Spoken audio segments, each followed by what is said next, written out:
And we're live, Your Worship. Thank you very much, Madam Deputy Clerk, and good morning, everybody. Lots of interest here today, that's for sure. Welcome on this beautiful sunny day in the longest freshwater beach in the world, and I'll call this meeting to order and look to Councillor DeLeo, please, for the land acknowledgement. Councillor? Thank you, Mr. Mayor. Good morning, everyone. The town of Wasaga Beach acknowledges it is located upon the traditional territory of the Anishinaabe people of the Three Fires Confederacy.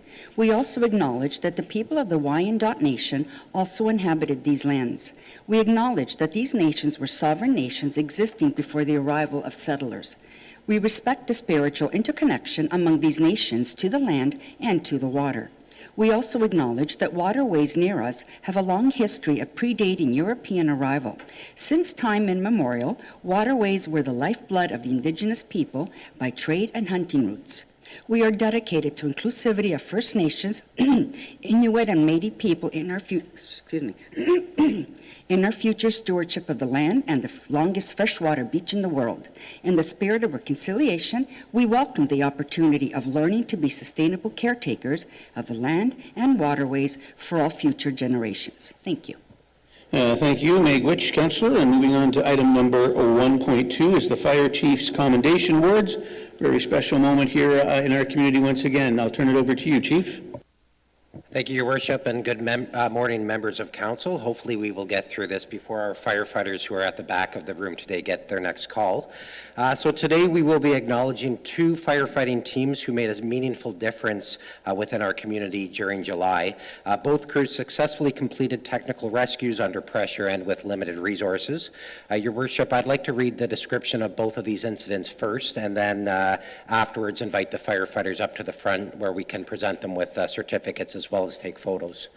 The first incident, I'd like to recognize the exceptional work of one of our teams on July the 14th, 2025, an arborist who had climbed approximately 60 feet into a tree on a residential property to perform tree cutting when he suffered a serious chainsaw injury to his arm.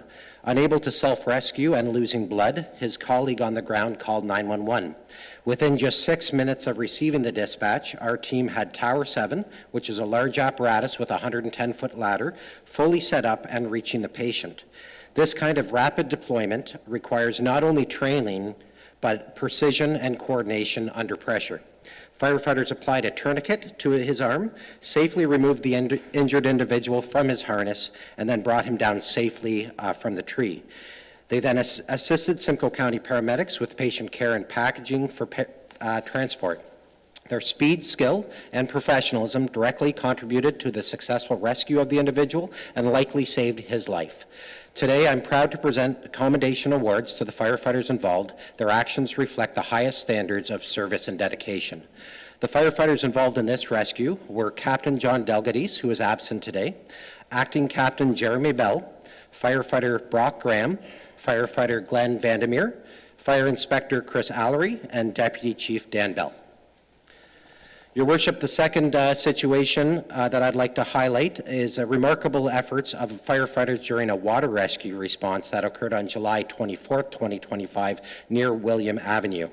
A woman was located approximately 180 meters offshore in Georgian Bay and began struggling after her inflatable was blown away from her in the wind. She was visibly in distress and having difficulty swimming, prompting a family member who was on shore to call 911 for help.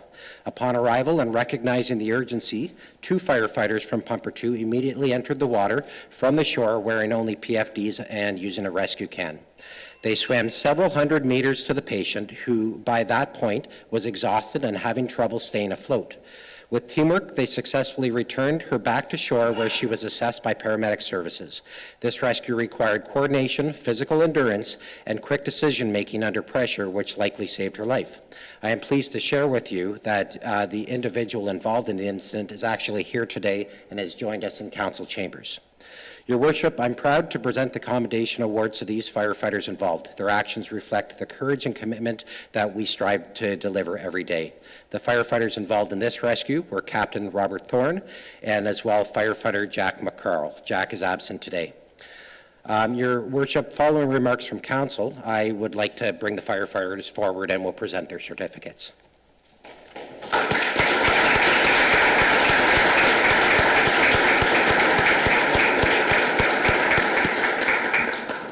Thank you very much, Chief. Questions or comments from members of council? All right, seeing none, I have a few. I'm looking back at these remarkable gentlemen who are part of our fire department, obviously, and a huge part of our community. I think I speak on behalf of all members of council and staff and the citizens of the town of Wasaga Beach when I say we could not be more proud of our first responders and our firefighters, not only here today, but the whole crew, including the volunteers. Just so everyone is aware, for some of the old school folks in the room, like myself, 180 meters is about 590 feet. Clearly in some water that wasn't glass and like butter, and clearly under some exciting circumstances where the adrenaline's pumping, so on and so forth. And then to rescue someone, again, how high in the tree? 60 feet? 60 feet, but I think what's remarkable, folks, for everyone to understand is the amazing hard work, dedication, and training that our firefighters in this municipality do. I don't know if you've ever seen Apparatus 8, but it's a very large vehicle. You know, just to watch it in operation, the speed of which the ladder actually moves is not lightning speed, I can tell you that. So to receive the call, to arrive at the call and have the apparatus set up in 6 minutes, gentlemen, nothing but remarkable. Thank you. Thank you so very much. These are 2 lives that no doubt, I think, in our minds have been saved in our community by our heroes, and we couldn't be more proud of all of them. So we'll ask them to come to the front, and I understand that the young lady would like to be a part of the photo, so come forward as well, and let's celebrate our firefighters. Ladies and gentlemen.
Yes, yes, well, like, I was trying to get close to them, and I lost it, so I'm trying to move away like this, that's nothing.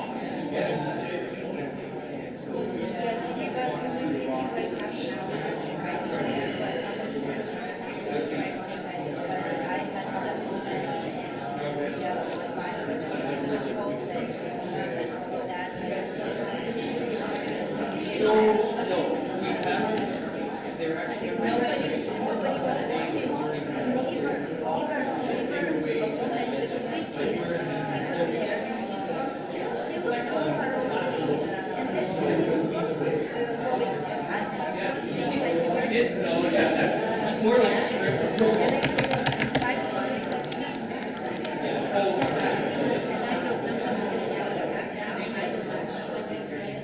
so she ran to get the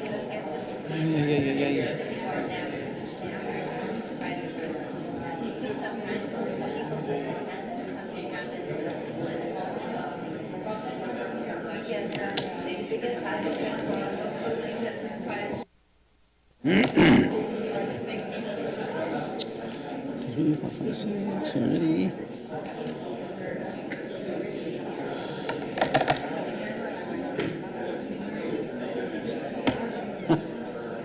Okay, we will call this meeting back to order, and we will carry on with item number 2 on the agenda, proclamations.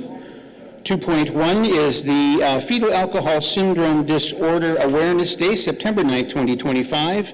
We do have a recommended motion that Council proclaim September 9th, 2025 as Fetal Alcohol Spectrum Disorder Awareness Day in the town of Wasaga Beach. Could I have a mover and a seconder for this, please? Moved by Councillor Eagle, seconded by Councillor Timms. All in favor? That carries unanimously. Item number 3 is disclosure of pecuniary interests. I have none before me at this time. If at some point throughout the meeting a member of council feels you have a pecuniary interest, please let us know at that time. Under item number 4, adoption of the agenda, a recommended motion that the contents of the agenda of August 14th, 2025 be approved as circulated. Any questions or comments on this matter? Seeing none, a mover and a seconder for this, please. Councillor White and Councillor Belanger, all in favor? That carries unanimously. Item number 5 is approval of the minutes, the regular council meeting of July 17, 2025. And the recommended motion is that the council meeting held July 25th, 2025 be adopted as circulated. Any questions or comments on this matter? Seeing none, a mover and a seconder for this, please. Councillor DeLeo and Councillor White, all in favor? That carries unanimously. Under item number 6 is a statutory public meeting. And 6.1 is the public planning meeting under Planning Act Official Plan Amendment OP 00125 and Zoning Bylaw Amendment Z00325. This is a public meeting regarding the proposed application for an official plan amendment and zoning bylaw amendment submitted for the property legally described as Concession 9, Part Lot 25, Registered Plan 51R29085, Part 3, no municipal address assigned at this time. The application being considered are the proposed official plan amendment and zoning bylaw amendment file number OP 00125 and Z00325. This public meeting is an opportunity for members of the public to learn more about the proposed development. For council, this public meeting is not to engage in debate regarding the merits of the application, nor is it intended to be a question and answer session. It is simply to make council aware of the public comments and to ask clarifying questions for those comments. No decisions are being made at this public meeting today. Please be advised that you must make a request in writing, if you wish, to receive a notice of any decision of council regarding these applications. To make a written request for notice at this meeting, please fill out the planning public meeting sign-in sheet located at the back of the room, and a member of staff here will be available to assist you should you need it. We'll now turn the floor over to staff member Samantha Hanna, our community planner, and she will now make a brief presentation to provide further details with respect to the proposed official plan amendment and zoning bylaw amendment. Good morning, Samantha, and the floor is yours. Good morning, Your Worship, Council, and members of the public. I'm Samantha Hanna. I'm a community planner for the town of Wasaga Beach. Oh. Sorry. Okay, sorry. And I'm a community planner with the town of Wasaga Beach, and I'm assigned to this file and will be introducing the proposed official plan amendment and zoning bylaw amendment for the lands legally described as Concession 9, Part Lot 25, Registered Plan 51R, 29085, Part 3, located near the corner of Theme Park Drive and Wally Drive. Related files include a draft plan of subdivision. These applications have been submitted by the Sterling Group. The applicant and their planning consultant are in attendance today, as well as other representatives who are joining virtually who may be able to answer questions. The outline for this morning's public meeting will follow the town's standard format. Planning staff will now describe the purpose of the public meeting, the planning application process, and present an overview of the applicant's proposed development. A public meeting is required under the Planning Act for official plan amendment and zoning bylaw amendment applications.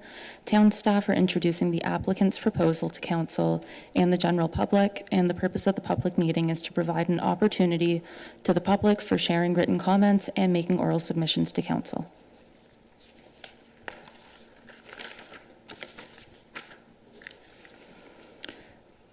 This slide indicates where we are in the planning process.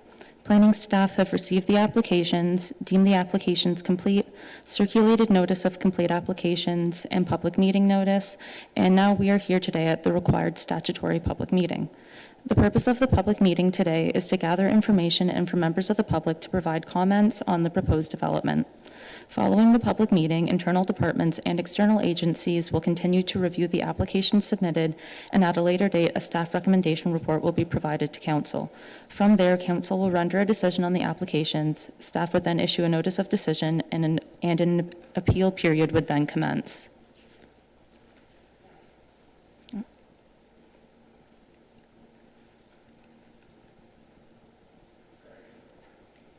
There we go. So the subject lands have an overall area of approximately 5.09 hectares and have frontage along both Wally Drive and Theme Park Drive. Surrounding land uses include tourist, commercial, and vacant lands to the south, residential, commercial, and open space lands to the south, tourist, commercial, and future development lands to the east, and residential, retirement residence, and environmental protection lands to the west. On this slide, you can see an image of the applicant's site plan concept, the proposed official plan amendment, zoning bylaw amendment, and the associated draft plan of subdivision applications are proposing to facilitate a residential development consisting of 6 four-story rental apartment buildings with a total of 335 units, in addition to a parkette and a stormwater management pond. The lands are currently designated tourism, commercial, and natural heritage system category 1 in the town's official plan. Within the tourism commercial designation, permitted uses include service uses, entertainment facilities, accommodation, athletic and recreational facilities, etc. Permitted uses within the natural heritage system category 1 designation include existing agricultural uses, forestry, passive outdoor recreation, public works and uses, scientific research and education, and wildlife management activities, among others. The proposed official plan amendment requested by the applicant would redesignate the subject lands from the tourism, commercial, and natural heritage system category 1 to high-density residential exception, open space, and natural heritage category 1. Further, the proposed official plan amendment would establish a new maximum density of 96 units per net residential hectare within the high-density residential designation. The property is currently zoned as environmental protection. Permitted uses in the environmental protection zone include, but are not limited to, existing residential uses, conservation uses, existing agriculture uses, existing golf courses, forestry, and passive outdoor recreation uses. Surrounding zones include a number of residential zones, commercial zones, and lands within development, environmental protection, institutional, and open space zones. The proposed zoning bylaw amendment would rezone the subject lands from the environmental protection zone to the residential type 4 exception, open space exception, and the environmental protection zone. The proposed residential type 4 exception zone includes site-specific minimum parking requirements for residential apartment uses. Further, the proposed open space exception zone includes stormwater management facilities as a permitted use. Here's a copy of the draft plan of subdivision, which proposes to create 2 blocks from the subject property, one for environmental protection and one to facilitate the proposed residential development.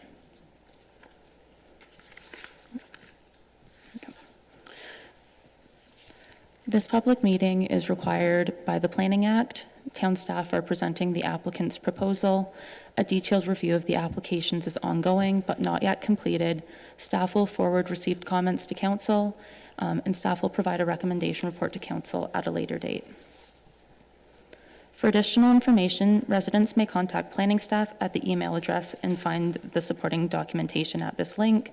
This concludes planning staff's introduction of the applicant's proposed official plan amendment and zoning bylaw amendment applications. Thank you. Thank you very much, Samantha. And we'll now have a presentation by the applicant. And we'll ask Brandy Clement of Jones Consulting Group Limited on behalf of the applicant to make their presentation.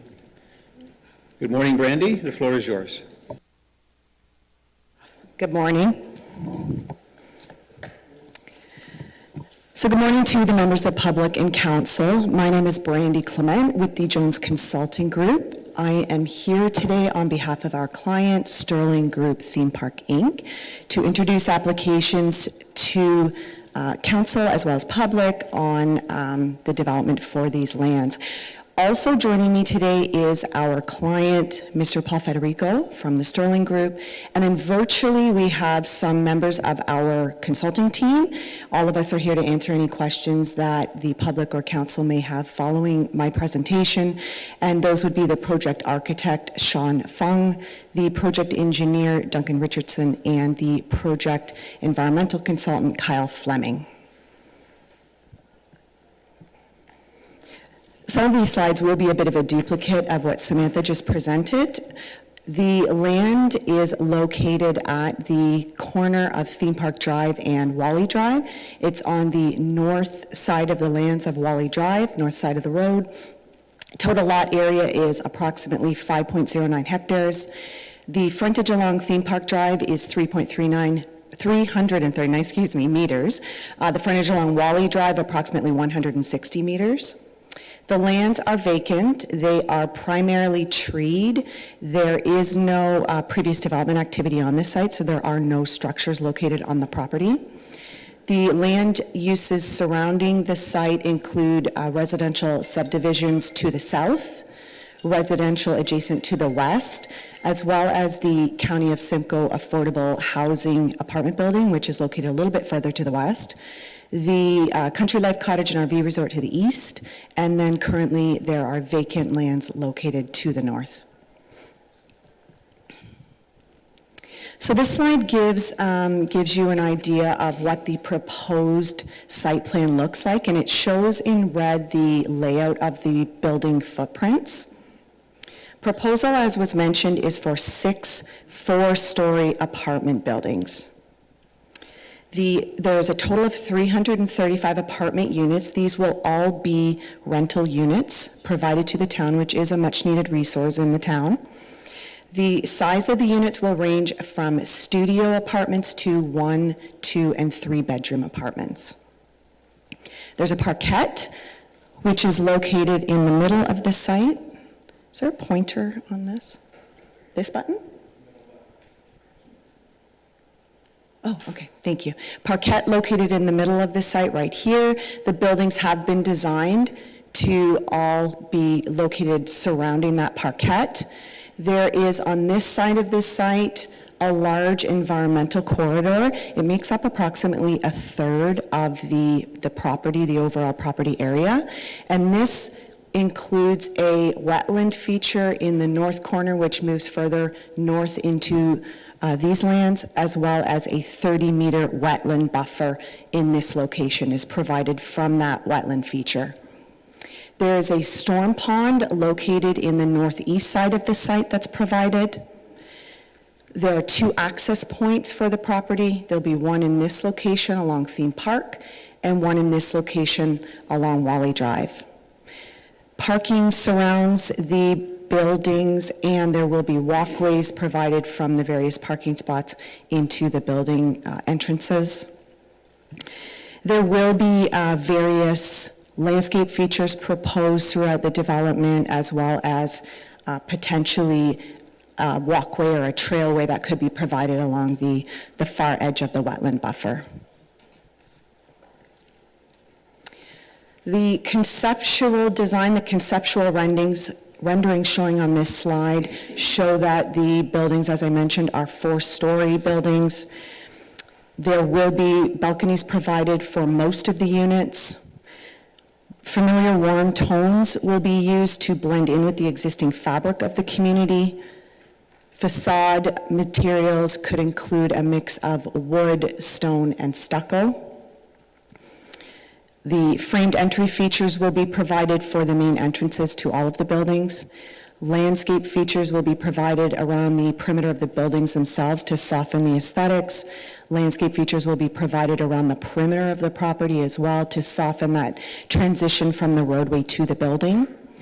There will be privacy fencing or regular fencing provided throughout the site where required and where needed. Certainly there'll be further details that will be fleshed out and discussed as we move forward in the process, and particularly during that site plan control process. This is the draft plan of subdivision that has been submitted, and essentially the draft plan is 2 blocks on a plan. And what that does is that gives the development block in this location, which is the larger block on the plan at 3.51 hectares, and then the environmental block in this north side of the site, which is the smaller block of 1.58 hectares. The overall density that is proposed is 96 units per net residential hectare.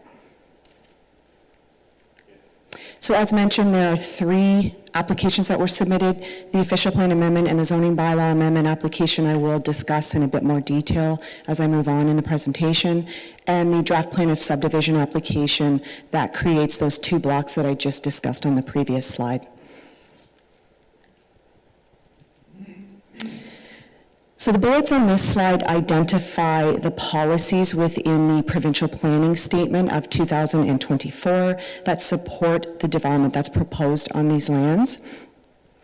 So generally, we're providing rental units within a settlement area and within a built boundary, which is consistent with provincial policies. The rental housing units that are being proposed contribute to creating a complete community in the town. They add to the housing supply in the town, and they also provide for a more affordable housing choice in the town. At the same time, it's proposing a housing type that is a much needed resource in the municipality, which sections 2.1 and 2.2 in the PPS support. Further, the lands will be serviced by municipal water and sewer services. The lands will encourage active transportation and community connectivity. The existing road network has the sufficient capacity to accommodate the traffic from this development, which I will discuss in a little bit more detail in moving forward in the presentation. There was an environmental impact study that was prepared in support of the applications. Mitigation measures were identified within that report. As followed, then there'll be no negative impacts to any natural heritage features on the property. And there was also an archaeological assessment that was prepared, which concluded there are no historical artifacts that were identified on the lands. The lands are designated as settlements in the county's official plan, and settlements is where growth is to be directed. Currently, the lands are designated as tourism, commercial, and natural heritage system category 1. The official plan amendment application that we have submitted proposes to designate the lands as a residential high-density exception, open space to recognize the stormwater management pond, and natural heritage system category 1 to recognize the environmental area. The residential high-density designation will recognize the apartment uses that we are proposing, and then the exception within that will recognize the density that we're proposing. Lands are currently zoned environmental protection. The zoning bylaw amendment application that we have submitted proposes to zone the lands as residential type 4 exception. So this will recognize the apartment uses and any exceptions to the development standards that we are proposing, which I will discuss in the next slide. Open space exception, which recognizes the stormwater pond, and environmental protection for the wetland and the buffer area. So the proposed zoning exceptions that we are requesting are identified on this slide. In the R4-XX exception, this is being requested to permit a parking ratio on the lands of 1.16 spaces per unit. The zoning bylaw, the town zoning bylaw, requires 1.75 spaces per unit. We are proposing to have a total of 388 parking spaces on the property. The exception to the open space zone recognizes a stormwater management facility as a permitted use. To discuss servicing briefly, the proposed internal sanitary sewer network will connect to an existing service which is along the north end of Theme Park Drive. The proposed water service will connect to an existing water distribution service that is currently located at the intersection of Theme Park Drive and Wally Drive. The stormwater management pond will be a dry pond facility, which will provide both quality and quantity control. The quality control will be provided through the oil grit separator within the pond. There are a number of underground infiltration galleries, or as we call them, LIDs, that are proposed throughout the development. And there has been contact with secondary utilities, and they have all identified that they do have the ability to service the lands. There was a traffic impact study that was created and prepared in support of these applications. This slide identifies the conclusions of that report. The proposed site accesses that are at Theme Park and Wally Drive are expected to operate acceptably under future traffic conditions. Site traffic is expected to have minimal impacts to the nearby intersections of Theme Park Drive and Wally Drive, Theme Park Drive and the River Road West Commercial Plaza intersection, and Wally Drive and Zoo Park, with no road improvements necessary. The surrounding road network within the study area is expected to have sufficient traffic capacity up to the horizon years that go as far as 2037 to accommodate the new traffic. The intersection of River Road West and Theme Park Drive commercial access does not require traffic signals under any scenario in the future. There also was a parking study that was prepared as part of the traffic impact study to support the proposed 1.16 spaces per unit. And that demonstrated that the residents' needs can be effectively met at that parking ratio. And part of that is achieved through the use of unbundled parking, meaning that each unit doesn't have its own assigned parking space in the parking lot. We're proposing 100 bicycle parking facilities or spaces throughout the development, which does exceed the zoning bylaw requirements. And there is some Wasaga Beach Transit to the south of the lands. In conclusion, the proposed applications are consistent with the applicable policies of the Provincial Planning Statement 2024. The applications conform to the applicable policies of the county and town's official plan. Proposed densities are appropriate for the location of the lands and introduces a housing typology to the town in the form of purpose-built rentals. The applications will facilitate residential units on a site that is within the built boundary as well as the settlement boundary of the town. The development's compatible with surrounding land uses and will utilize existing municipal services efficiently and effectively. The development avoids any negative impact to environmental or natural heritage features. The applications facilitate the development of rental housing units, which is a needed resource in the municipality. And the proposed official plan amendment, zoning bylaw amendment, and plan of subdivision applications represent good and desirable planning for the town of Wasaga Beach, in my professional planning opinion. Thank you. Thank you very much, Brandy. And I will note that also online, as Brandy indicated, we do have some of the staff and consultants from the developer who can also answer questions. Mr. Duncan Richardson, who's an engineer, Sean Fung, architect, and Kyle Fleming, who's an environmental consultant. All right, at this time, I will ask the Deputy Clerk, we have anyone attending virtually who wishes to speak? Madam Deputy Clerk? All right, no one virtually who wishes to speak. Do we have anyone registered in the audience today who wishes to speak, Madam Deputy Clerk? Thank you, Worship. We do have a number of residents registered to speak. First, I'll call upon Marianne and Heinz Gaulita. Thank you very much. I ask that you come to the podium and speak closely to the mic, and please state your name and address for the record. Okay, my name is Mariana Gablita. I live in 89 Wally Drive, Wasaga Beach. And first, good morning and hi, everybody. My husband Heinz and myself living in Wasaga Beach 39 years. And we're both in favor for a healthy progress here in town. I'm especially very delighted over the achievement in beach number 1. And 12 years ago, we bought from the architectural plan created by developer Mark Crow Stonebridge. With the knowledge behind our property is the Works Department, and we will be getting a fence for protection. At the end, will be never built because the land is environmentally protected wetland. Knowing the whole area, Parkbridge is a senior community and everybody owns their house.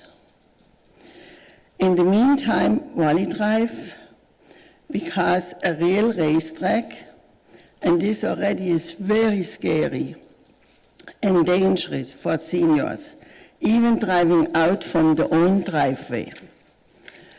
Having lifelong experience with rentals, meaning most irresponsibility and no care, and reading on this sign 335 rentals unit, it's a very bad idea, especially in this area.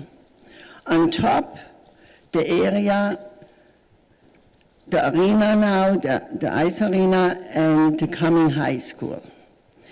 There are many other places for this project, but not in a senior community. I'm really scared. Right now I'm sick to my stomach because I think we have a happy time until we say goodbye. But this really, really scares me, really. And I'm asking the leadership and planners to reconsider and denying this proposal. To our knowledge, in the past, diverse builders like Stonebridge and another like to buy the land, and it was always denied because of environmentally protected wetland. And I thank you all very much, but please say no. Thank you very much, Marianne. I'm just going to ask all members of the audience to please take your phones out, have a look, and make sure they're turned off, please. Thank you. All right, Madam Deputy Clerk, do we have anyone else to speak today? Thank you, Worship. Next, I have Muriel Hamilton. Good morning, Muriel. I ask that you state your name and address for the record, please. My name is Muriel Hamilton. I live at 87 Wally Drive. My concern is very similar to Mariana's. My main concern is the traffic. Right now, we have a really bad situation on Wally Drive. Since the new building went up, the arena went up, and before that, people use Wally Drive as a cut-through to get to the beach. The speed is absolutely unbelievable. One lady in particular we catch, she goes so fast we can't even get her license plate number. She must be doing over 120 kilometers an hour. To add all of these properties concerned onto that land, which we were told at the time we purchased the house would never be built on, as it was protected land. I asked when we bought the house, my husband and I asked specifically, is Stonebridge going to build at the end of the street as well? Because the houses we're in are attractive. They said, no, that can never be built on. It's environmentally protected land. My main concern here is it's going to be an absolute traffic nightmare. If you add all of those, I think it was 383 parking or something like that, she said, those extra houses with cars coming up and down that street. A quick personal thing was, one day, my husband, who had problems walking, he's since passed, we couldn't get from the sidewalk opposite my house to the center of the road, which was clear both ways when we stepped out. By the time we got to the center of the road, there was a car stopped not more than 4 to 5 feet away from my husband. Unfortunately, that night, he had a heart attack and he passed. I don't want to see this happen to anybody else. This is a retirement community. It's not a thoroughfare. It's not a racetrack. It's a home. It's homes for seniors. Mostly, everywhere around us is all seniors. Lots are on walkers. Lots have canes that they have to slow down with. It's a very bad situation to build apartments for people who, I'm not saying all of them, but a lot of them don't care how fast they go down our road. I have complained 3 times to town. I filled out a form one time. What happened was they put a speed bump on our road. A counter does not tell you how fast people are going. A counter only tells you what's going up and down. Unfortunately, the counter was put in a part of the season when there are no visitors. In the summer, to put it bluntly, it's hell on our street. You cannot cross. I stood 5 minutes on my house outside my driveway to get from my driveway to the other side of the road to check my mail. 5 minutes. I could not stop the traffic coming up. We waved people down. I had one man come around. I waved him down. He turned around. He came back to me and asked me what the heck my problem was. So I told him, "You're going too fast." He got belligerent. I backed off. This is a bad place. There's going to be such a blockage of traffic and such a problem with the traffic. I don't know how they're going to cope with this if you do this. And if it's protected land, there's lots of other lands around town. Why take the last little bit of green space that we have in that area and ruin it again? And I'm sorry, you will ruin it. That whole area will be ruined by putting apartment buildings there. Thank you for listening. Thank you, Muriel. Sorry, just one question, Muriel. One question for Clary. Can you tell us who told you? You said that you were told it was EP and would never be built on. Can you just tell us who told you that? It was the sales agent at the Stonebridge sales agent when we bought our homes. Thank you. All right, Madam Clerk, next person to speak. Thank you, Your Worship. Next I have Mr. Fred Garvin. Thank you. Fred, come on forward. State your name and address for the record, please. My apologies, I don't have my hearing aids in. So. If I said anything, if I can say anything that's been repeated in front of me, I apologize, but I'll be. Good morning. Fred just asked you to push the silver button there on the microphone in the middle. There we go. You're good to go. Yes. No, good. Okay. Good morning, Mayor Smith, Deputy Mayor Snell, and Council. Thank you for the opportunity of speaking to Official Plan Amendment 0P00125. This proposal that you're hearing a presentation from the developer is, in my opinion, deeply flawed. To change a significant property of this scale from the designation from environmentally protected land to high-density residential is not the approach that would be acceptable to the majority of the residents of Wasaga Beach. The homeowners of Raleigh Drive were all told that the wooded lot we are talking about today was environmentally friendly and would stay that way, and that was by Stonebridge. Just briefly on the traffic study.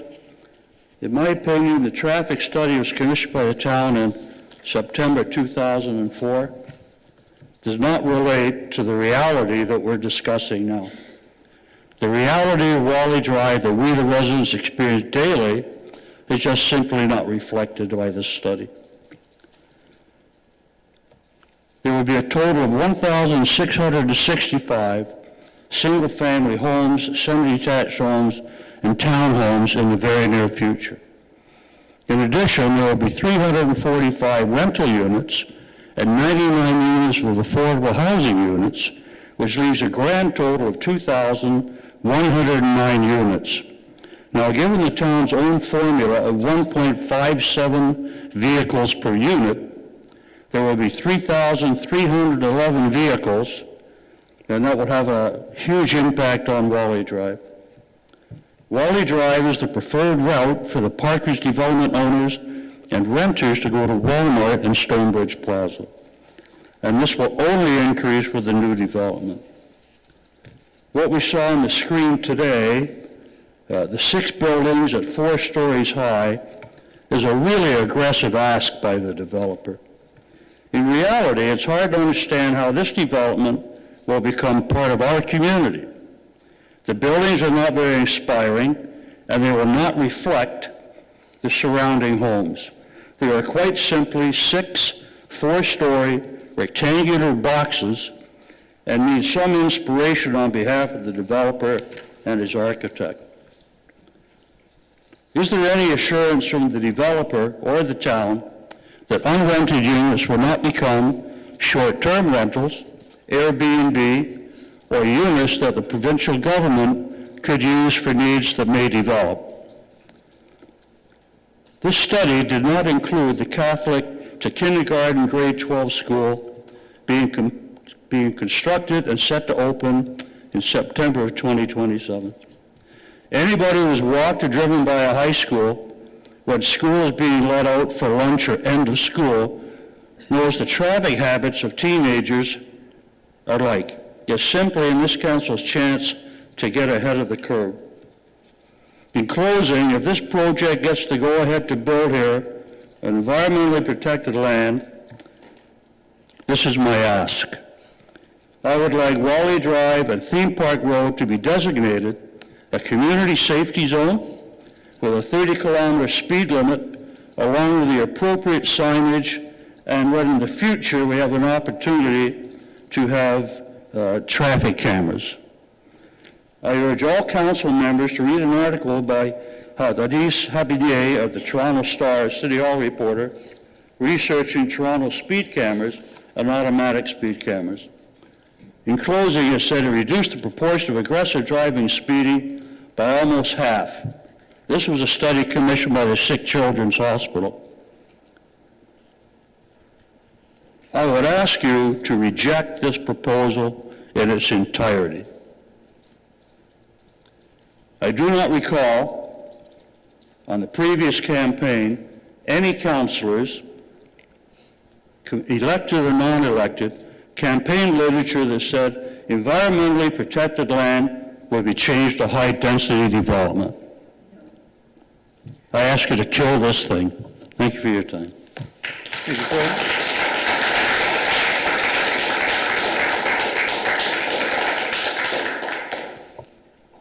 Thank you, Fred. Madam Clerk, or Deputy Clerk, anyone else? Yes, I have Sue McMillan. Thank you. Good morning, Sue.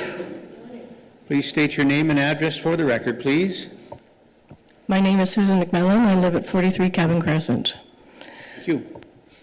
I think most of the concerns I have been much more eloquently addressed than I could ever, but I guess the one issue that I have is this concept of the 15-minute city. And I believe that what's happening in the east end of Wasaga Beach is exactly the opposite. With the new school going in and the subdivision to the east of this proposed development, and then this one as well, it's just a traffic jam, and people have alluded to this already about the traffic congestion. And I think this impacts us for our lifetime. And so when people come to Wasaga Beach, it's for the lifestyle. And I think this decision has to be very considered and with a lot of wisdom. And there are many different ways to approach the need for housing accommodation. We do need a diversified housing solution to this problem, but I do not believe that this is it. That's it. Thank you. Thank you very much, Sue. Madam Deputy Clerk, anyone else? Thank you, Your Worship. That's everybody I have who advanced registered at this time. All right, I will then ask if there is anyone else in the audience who wishes to come forward, who hasn't already done so, to speak to this matter or ask questions, to please do so at this time. Good morning. Come forward, please, and state your name and address for the record. I'm not used to public speaking. Hi, my name is Deborah Wilson. I live at 24 Clover Crescent.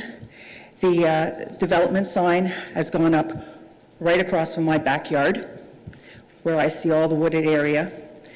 And my biggest concern is I moved here 3 years ago. I have a sick husband.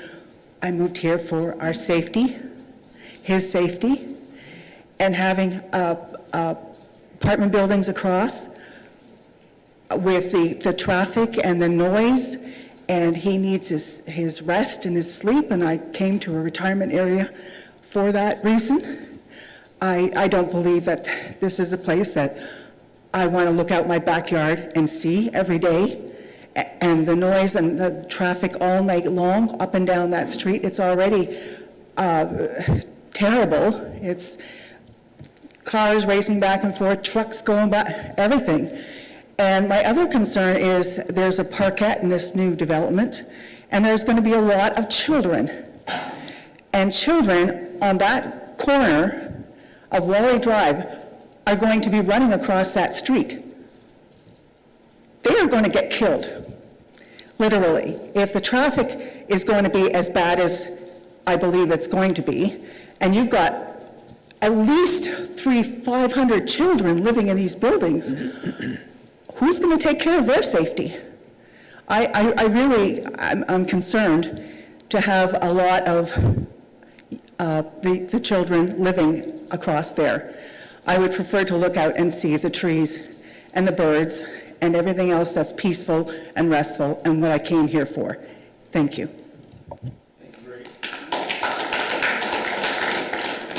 Thank you very much, Deborah. Is there anyone else in the audience today who would like to come forward to ask questions or make comments? Please state your name and address for the record, please. Yes. Good morning, Mayor and Council. My name is Rita Stock, and I live at 101 Meadow Lane. I'm not going to say everything else because a lot of them have addressed the concerns in regards to traffic and whatever. My biggest concern is actually the traffic and the fact that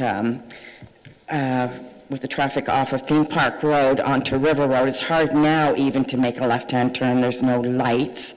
But if you add extra development and cars, it's going to be a bigger issue. And the fact that Wally Drive is going to be open more to go towards, I think, where the school's being built and stuff, so that's going to create more traffic that way. The other thing is based on the rent. I was going to ask, I couldn't catch it all, but I wondered if it was market value or low rental, and if there is some low rental, what is the percentage? Because we know that where I live, it's fully senior community, and we all bought for that reason, and I really believe that we have bought that we age in place.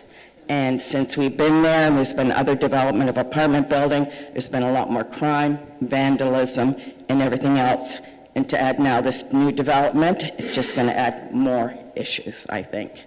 So anyways, I ask that council reconsider, and there is other places to put. And I believe in affordable housing and the growth of the community. And I really think it should be in another place rather than where we're aging. So my whole thing is that, we're seniors and we'd like to age in place. Thank you. All right, thank you very much. Before I ask for someone else, there was a question there with respect to the rent values market or otherwise. Can someone answer that? Yeah. Thank you. Just to answer that question, as of right now, it's proposed to be market rent, so there are no affordable housing units proposed within this. Thank you, Brandy. All right, is there anyone else from the public who would like to come forward and make a comment or speak to this matter? Please do so. Yep, come ahead. You may, yes. Ask that you state your name and address for the record, please. It's Beverly Parcells. I'm at 53 Wally Drive. I'm a new resident in the area for just 1 year. If anyone drives along Wally Drive, you'll see that I have a posted sign that says, "Slow down. This is not a racetrack." The traffic on Wally Drive as it stands today, without all the future proposed developments, is density-wise extreme. Extreme to the point that it is dangerous, given the fact that the entire surrounding area is a retirement senior community. As it stands presently, there is insufficient traffic calming processes in place. From my understanding and survey of home-to-home that I undertook, I spoke to all the residents between Theme Park and Zoo Park Road. And everyone cited a concern about the traffic. And if it is bad now, given the fact that you have a proposed school that's going to have children, you're going to have a future development along with that school, and then recently this proposed apartment development. The density cannot be supported on Wally Drive. I would like to know what other roads are being placed to, I don't see any roads on the plans that were shown, because Wally cannot become a main arterial road as it seems to be planned that way. It wasn't developed initially that way, and it cannot be that way for safety for everyone concerned, for future development individuals, and for the present residents. It is a dangerous situation. There are presently insufficient calming methods, and I do agree with a previous speaker, Fred, in regards to the must be designated presently as a community zone. Secondly, the speed limit has to be dropped. I know that everyone complains about it. And even now, it's not just density. There seems to be an issue on the street in regards to disrespectful drivers. And many of them ride motorcycles, popping wheelies on the road. We have ATVs racing down the road, no control, very few policing actions on the road. Upon speaking with yourself that a couple of weeks ago, I mentioned the traffic issues, and that very day was the only, well, I shouldn't say it's the only, that day, for the first time in a year, I saw a police officer sitting in a cruiser on Wally Drive by Zoo Park Road. I didn't see him take any action. However, I did see a lot of illegal speeding and so forth occurring, but he did not take any action. Since then, I've seen another one sitting in that same position, and I saw an SUV police cruiser go down the road. I don't believe that the traffic study that has been shown today reflects the truth of the matter there. that road, if the proposed subdivision and the new apartments go in place, the road is not designed to accommodate that type of traffic, because it would, in later future development, you would require bicycle lanes, you would probably require 2 sides of sidewalk, and you don't have that space to do that. The speed limit, in my belief, should not be over 35 miles or 35 kilometers per hour. There should be stop signs placed at I think it's Meadowdale or Wasaga. What's this? Meadowdale? Yes. There should be a stop sign there onto Wally. There should be a 4-way stop presently at Zoo Park and Wally Drive. I have witnessed in 1 year 3 close accidents involving individuals speeding up Zoo Park and elderly individuals crossing with walkers and wheelchairs. And there should be a pedestrian crosswalk there designated.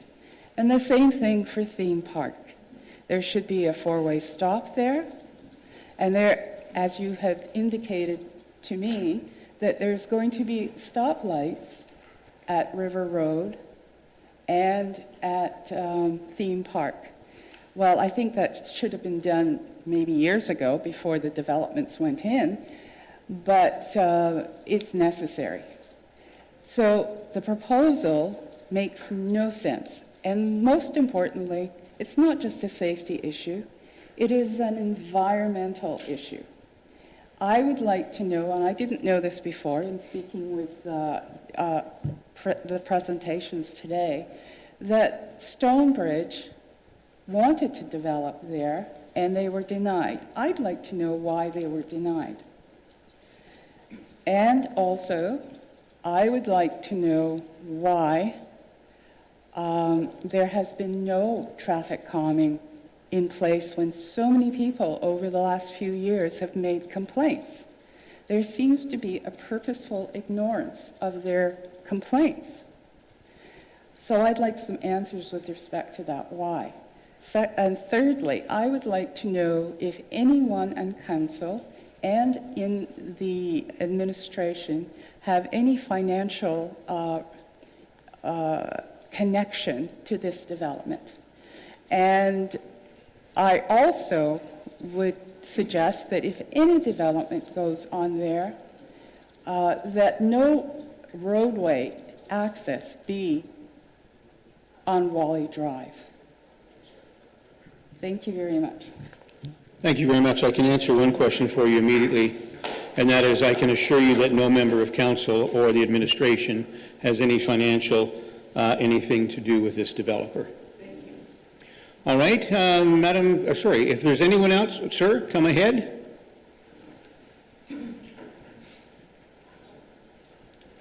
I ask you to state your name and address for the record, please. Thank you. My name is John Green, and I live at 16 Algonquin Trail.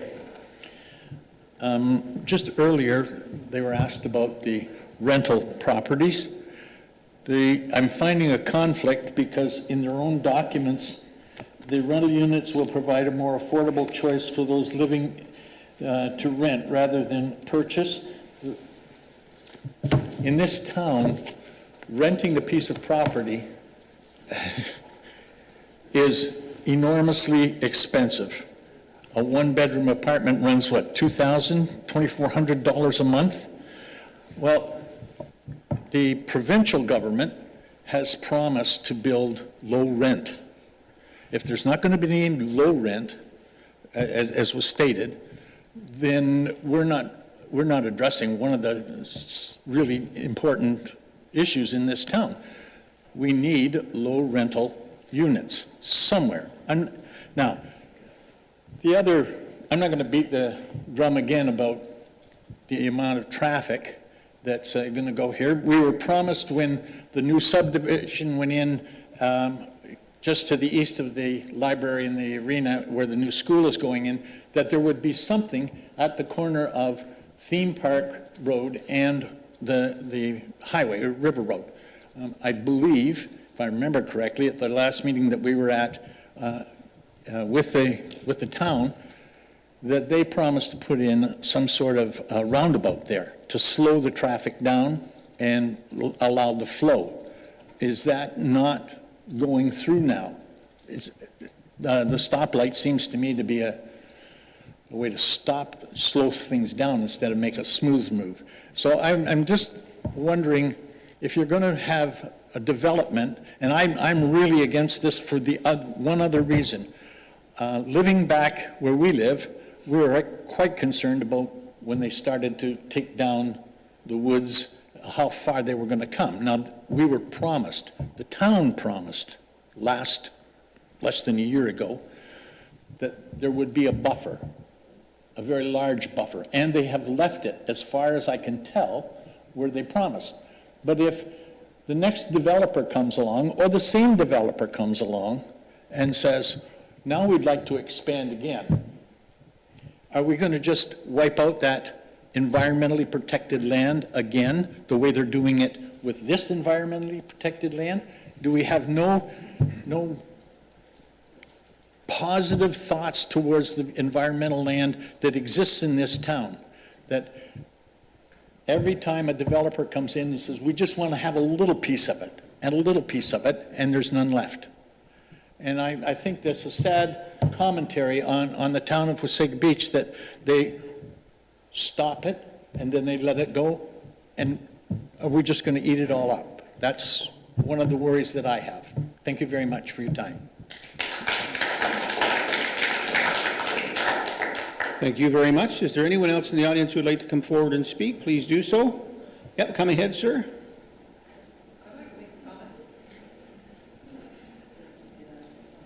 I ask that you state your name and address for the record, please. Sure. My name is Neil. Last name's Mutiger. It's spelled M-U Tiger. And I live at 20 Algonquin Crescent. I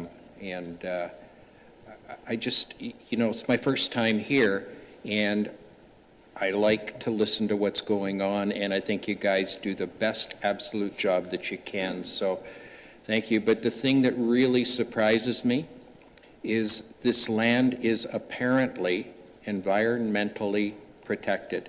And I don't understand why we are here listening to this proposal if that land is protected.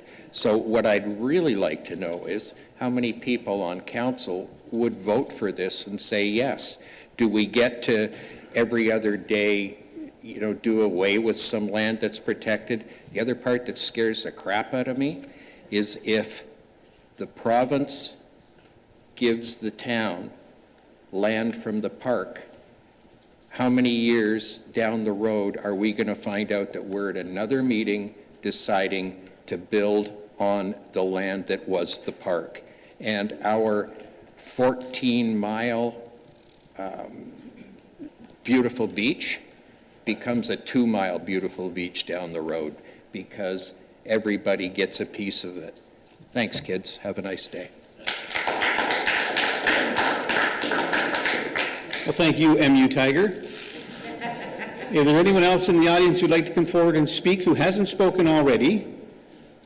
Please do so. All right. I'll ask one more time. If there's anyone else in the audience who wishes to come forward to speak who hasn't spoken already, please do so. And a third and final time, anyone who wishes to speak who hasn't done so already. All right, I'm going to look, I do see a couple of hands from people who'd like to speak again. I'm going to look to the clerk from a procedural standpoint. Where do we go from here? Thank you, Your Worship. They could be permitted as long as it's not something that's already been discussed or noted.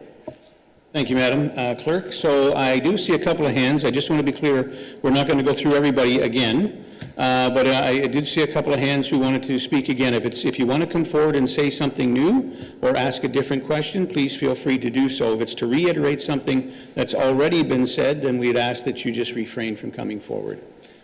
So anyone with something new?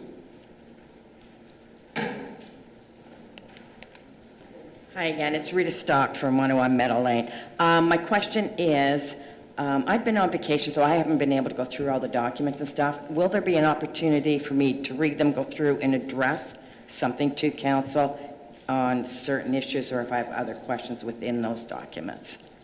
I'm going to look to our Director of Planning for that answer. Trevor? So, Your Worship, well, you asked me, I was trying to actually understand and write down the question, but I think the question was, is there still an opportunity to review the documents because she was on vacation and provide comments? Absolutely. So if they would like, my colleague Samantha Hanna, they can reach out to Samantha. We'll give you the litany of documents. You can review them at your pleasure, and if you have any comments that you would like to provide, we'll be happy to receive those. So staff would be happy to work with you. Just give us a shout. That's great. Thank you very much. Thank you, Ruth. All right, anyone else who has something new to add or a new question, please come forward. It's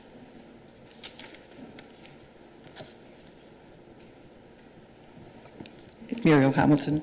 It's actually not a new question. It's just something that I read that when the lands, the park lands are going to be given back to us, you were interviewed and you said... Oh, Muriel, sorry, we're here to speak about this development today. This is part of it, okay? But the parklands have nothing to do with this development. Okay, all right. It's about the interview that you gave, and you said that in no way would those lands be changed other than for the benefit of the community, that you would keep them beautiful and everything. What is the difference between that and this area that we're talking about right now, which we were told is protected? Thank you. So the answer to that question from my standpoint is that the lands that I was commenting on there are lands that are possibly given back by the province and have regulation and regulated authorities on them that we would have to agree to in advance to not build on. Okay? With respect to these lands and this development, there are processes and procedures in place that are put in place by the province, which is a higher level of government than us, that we need to abide by. Ladies and gentlemen, municipalities are creatures of the province. So although we can form bylaws and we can make rules and regulations, we can't supersede or overrule a higher level of government, which in this case is the province. These EP lands are looked over by the province, and also in this case the NVCA, the Wasaga Valley Conservation Authority, who would deal with the approval process with respect to the EP. It wouldn't be the town. Okay? I hope that answers your question. Anyone else who has something new to add or a new question to ask? All right, seeing none, we will now look to members of council for any questions, clarifying questions you may have. Councillor Timms? Thank you, Your Worship. I just have one question. I think I heard Mr. Garvin say the traffic study is dated 2004. Did I hear that right? Kevin? Perhaps Trevor? a question for the developer? So, Your Worship, I believe the gentleman said 2024, not 2004. Thank you. Any other qualifying questions from members of council? Councillor White? Yeah, I do have a couple of questions. Just with regards to that traffic study, yeah, I did hear Mr. Garvin say 2004 as well, and that kind of stuck out as odd to me. Is it possible to know that if the traffic study did include the traffic studies done not only for the Arena Library Complex as well as the subdivision that's going to be attached to the schools? Because I did find it odd to say that in the traffic study summary on the slide from the developer, there was a comment that there would not be a scenario where a traffic or a controlled intersection be required at Zoo Park and River Road. And I find that to be odd, and maybe a comment that would predate these other builds. So that was one of my questions. The other one was around environmentally protected status. So this whole area was always EP lands as long as I can remember from growing up. But I specifically have a question with regards to on Zoo Park Road, the Simcoe County units there. When they went to build that, would that have not been environmentally protected EP lands at some point, Trevor? Mr. Director? Through your worship, I wasn't around when the Zoo Park Road apartments were built by the county, but my recollection was that they did need to go through a planning process. I think that was around 2017, 2018 or so. And my recollection is it was an official plan amendment and zoning, not unlike what the one we're talking about to hear today. And I'm confident, but I'm not 100% sure, but I would suggest that there was an environmental impact study that was done at that time to prove that the lands were not environmentally sensitive from a scientific perspective. If council needs that, I can track that down. Anything further, Councillor White? Yes, Your Worship, thank you. Would this development be subject? I see that General Manager Lon has something to add to that last question for you. Certainly, thank you, Your Worship. The lands that the county building is constructed on actually were former public works lands. It was the material storage site, so it was long-standing, occupied and filled in. So they acquired that from the town to construct the building. So it wasn't EP per se when they acquired those lands. Thank you, Kevin. Go ahead, Councillor. Thank you. Because EP allows for residential purposes if it's existing in the EP, is that correct? And if so, is there anything that's going to be changing in our upcoming changes that are going to reflect an opening here, or do they still need to go through that environmental assessment? Through your worship, EP does not allow residential, hence why they're doing an official plan and zoning bylaw amendment. And I think the second question was what the changes might be in the new official plan. So when we pre-consulted with the proponent, they were given a choice. They could either come in with their own application, or they could try to prove to us that they had the lands were appropriately, through science, appropriate for residential development as part of the new official plan review. They chose the path of going through the process, which is why we're here today. All right, thank you, Councillor. Any other questions from Council? Councillor Belanger? Chair, to Kevin, someone indicated that we had done a traffic count, but not the average speed. My understanding is, and I'm not sure, but normally do they not have a number of cables and they're actually measuring the speed as well as the count? And the other point of clarification too is that wasn't mentioned is related to the mayor's comment is land that the town owns. We have a level of control. When it's private lands owned by someone else, it's a little different process. Like we can go out with an RFP and have basically criteria how we want a piece of land developed, whereas with private land, they really, again, have to adhere to provincial policy. So. All right, Kevin? Thank you. Through your worship to Councillor Belanger. In terms of the traffic studies that engineering staff have done, I believe there have been a couple of them done along Wally Drive over the years. It usually seems to be every couple of years we're back there looking at it. But as part of those traffic studies, yeah, to your point, it's volume, it's speeds, it's timestamps, you know, when they come through, when the peak traffic is during the day, the average annual projections for traffic volume. So we have all that information through those studies, and that is what staff, I should point out, staff are still reviewing the traffic study that's been submitted. It hasn't been finalized, and but you know, we do look for those details when they're being reviewed. But to your point, we have undertaken traffic studies. I suspect, and I don't have them in front of me, but it may have been in response to a traffic calming request. As council know, we do have a traffic calming policy, and we do these studies to confirm warrants for traffic calming measures, which looks at the average annual daily traffic, the ADT and 85th percentile speed, so the speed at which 85% are going at or below the posted limit, which is 50. And this is a collector road. I should remind council, this is a collector road. It's been designed to that standard and that pavement width, so it will remain a collector road and the design and the pavement structure can support the traffic volumes that we anticipate long-term beyond just this application.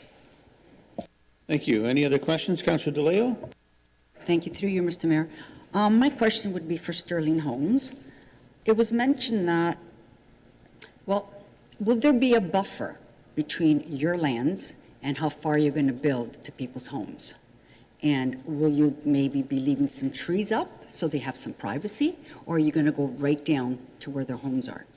Can you possibly answer that for us? Thank you. Brandy? Thank you, and I might try to address a couple other comments that have come out of council, if you don't mind. So in terms of the buffer, as you saw from the presentation, we have quite a large buffer at the north end where the EP area is. And along the... Sorry, Brandy, just can we put that slide up so as that we can see it? Sorry, Brandy. Oh, no worries. Probably the one with the site plan. So up a couple. The third slide, please. Right there. Mm-hmm. So we do have that buffer to the north, and that will, cover a little bit of buffer on the east and west. On the west side where the buildings are, there will be privacy fencing and certainly could provide landscaping as much as possible for also to provide buffer. Also along the east and the north is to the left of this slide, by the way. It's fits better that way.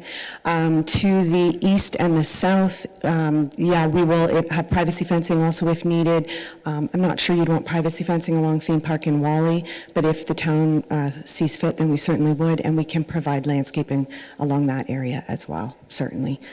If you don't mind if I just address, in terms of the traffic report, my understanding, and certainly I'm not the traffic consultant, is that it does include future and existing developments and those that would have applications in right now or those that were built. So that would also include, as we know, Wally Drive is extending down to River Road through the developments to the east. So there's the development to the east that has the school site, and that will have development of residential as well. Wally Drive will extend through that. Then there's another development that's proposed east of that, and Wally Drive will eventually extend through there, down through that development, and then come out sort of near the go-kart facility, if you will. So as Travers mentioned, that's always been designed. That's part of the official plan schedules. That's a requirement for those developments. It's always been designed as a collector road. So the traffic study certainly should, and I'm assuming that We Prepared does include all of that background. But as was mentioned, it's still being reviewed by the town. It could even be something the town asked to have peer reviewed, and we'll certainly work with the town if anything was missed.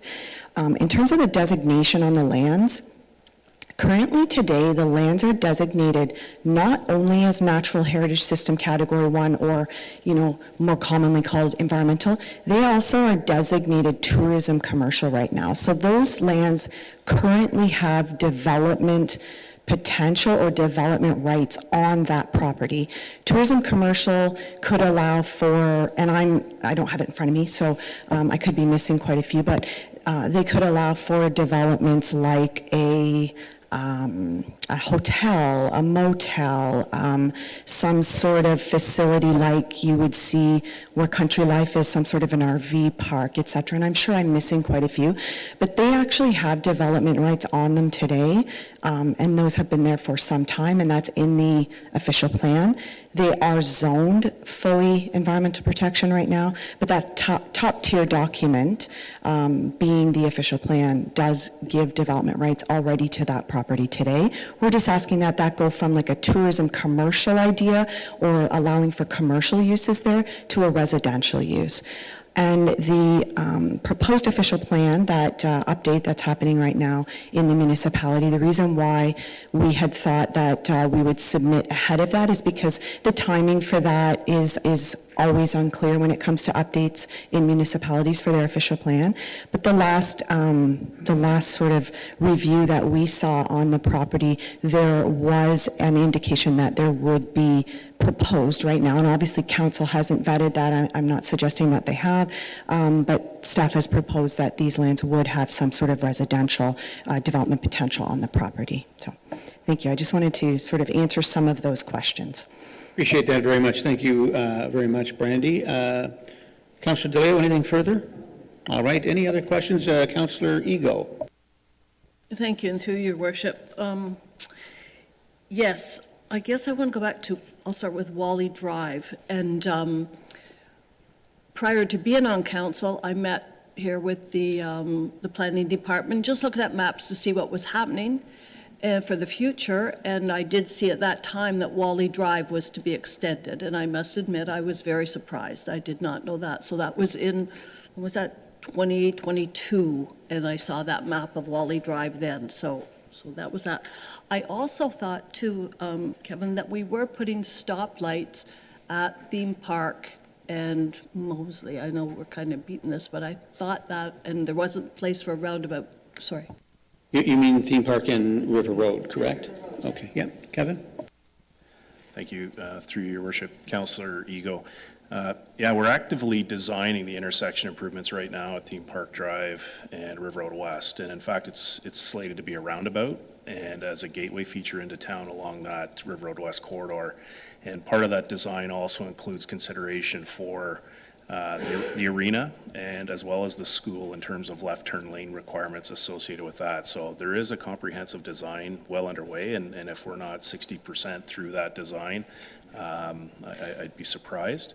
So in terms of its construction is something that will come forward through the budget process for next year or the year after, depending on what our priorities are. So there are intersection improvements slated and needed, and those have been, the design has been well underway for that to reflect those requirements. Thank you, Kevin. Councillor? Thanks, Kevin. I'll do that one last. On the part on protected land, I learned a big lesson prior also to being on council about wetlands and how they get protected and which ones do get protected. And this was past history, and the world has changed. And I was told to look for the word significant wetland, and if it was significant, it would be protected. And I had nothing to do with council at the time. I was a regular citizen here. And however, that did get overruled. And it was through the government of Ontario. And it was a wetland. It still hasn't been built on, but I'm just saying that I was shocked that that could happen.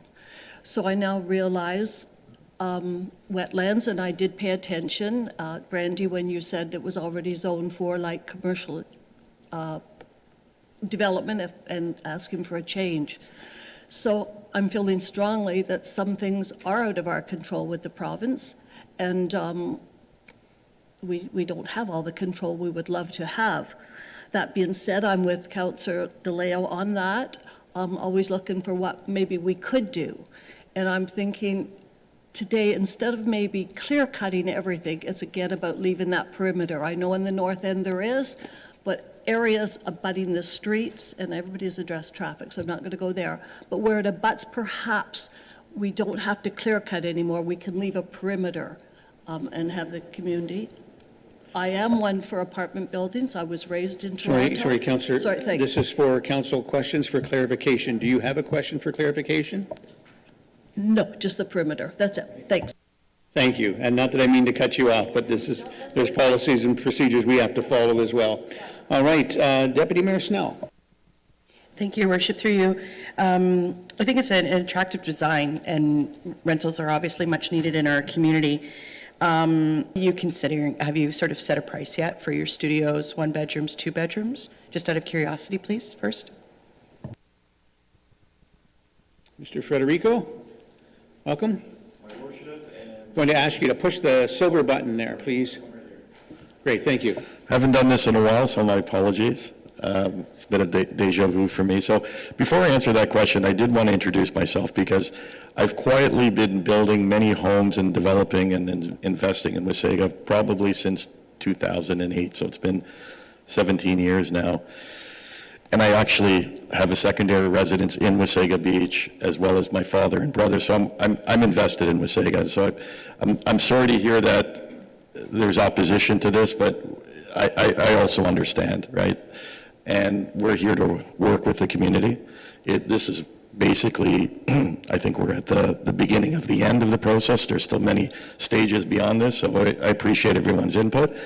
When we identified this opportunity, I instantly thought about a rental project, purpose-built rental, more on a market-based approach, though not so much rent geared to income. But we do have the flexibility, given the design with multiple buildings, that we could conceivably, and again, we're at the beginning stages, but one of those buildings could be maybe classified that way as well. So I know I haven't answered your question specifically, but we're kind of at that early stage, but the impetus of it from the beginning has been market-driven rental. Yep. So for clarification, if I, sorry to pop in on your questions there, Deputy Mayor Snell, but so for clarification, the plan is to be market rental rates, whatever they may be, and you'll determine that at the time when you're ready to have occupancy, I'm assuming?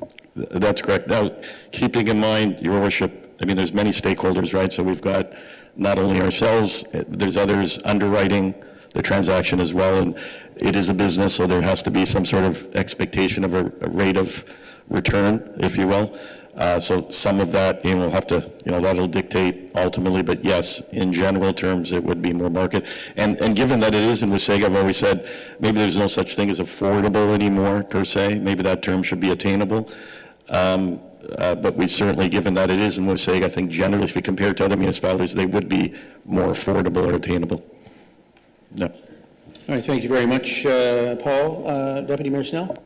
Thank you, Your Worship. Just as a follow-up, and you mentioned a good point, that no housing really is affordable. We see studios, basically cottage courts cottage units going for $1,500 a month. And 2 bedrooms or 1 bedroom are probably around 18, 2 bedrooms are probably 22, give or take. So with that point, I'm a bit concerned about your parking numbers. I think that we need 2 working people in most cases to be able to afford these obtainable homes. And so I would have some concerns around that. Do you know how many guest parking spots you have currently in your design? Have any been assigned?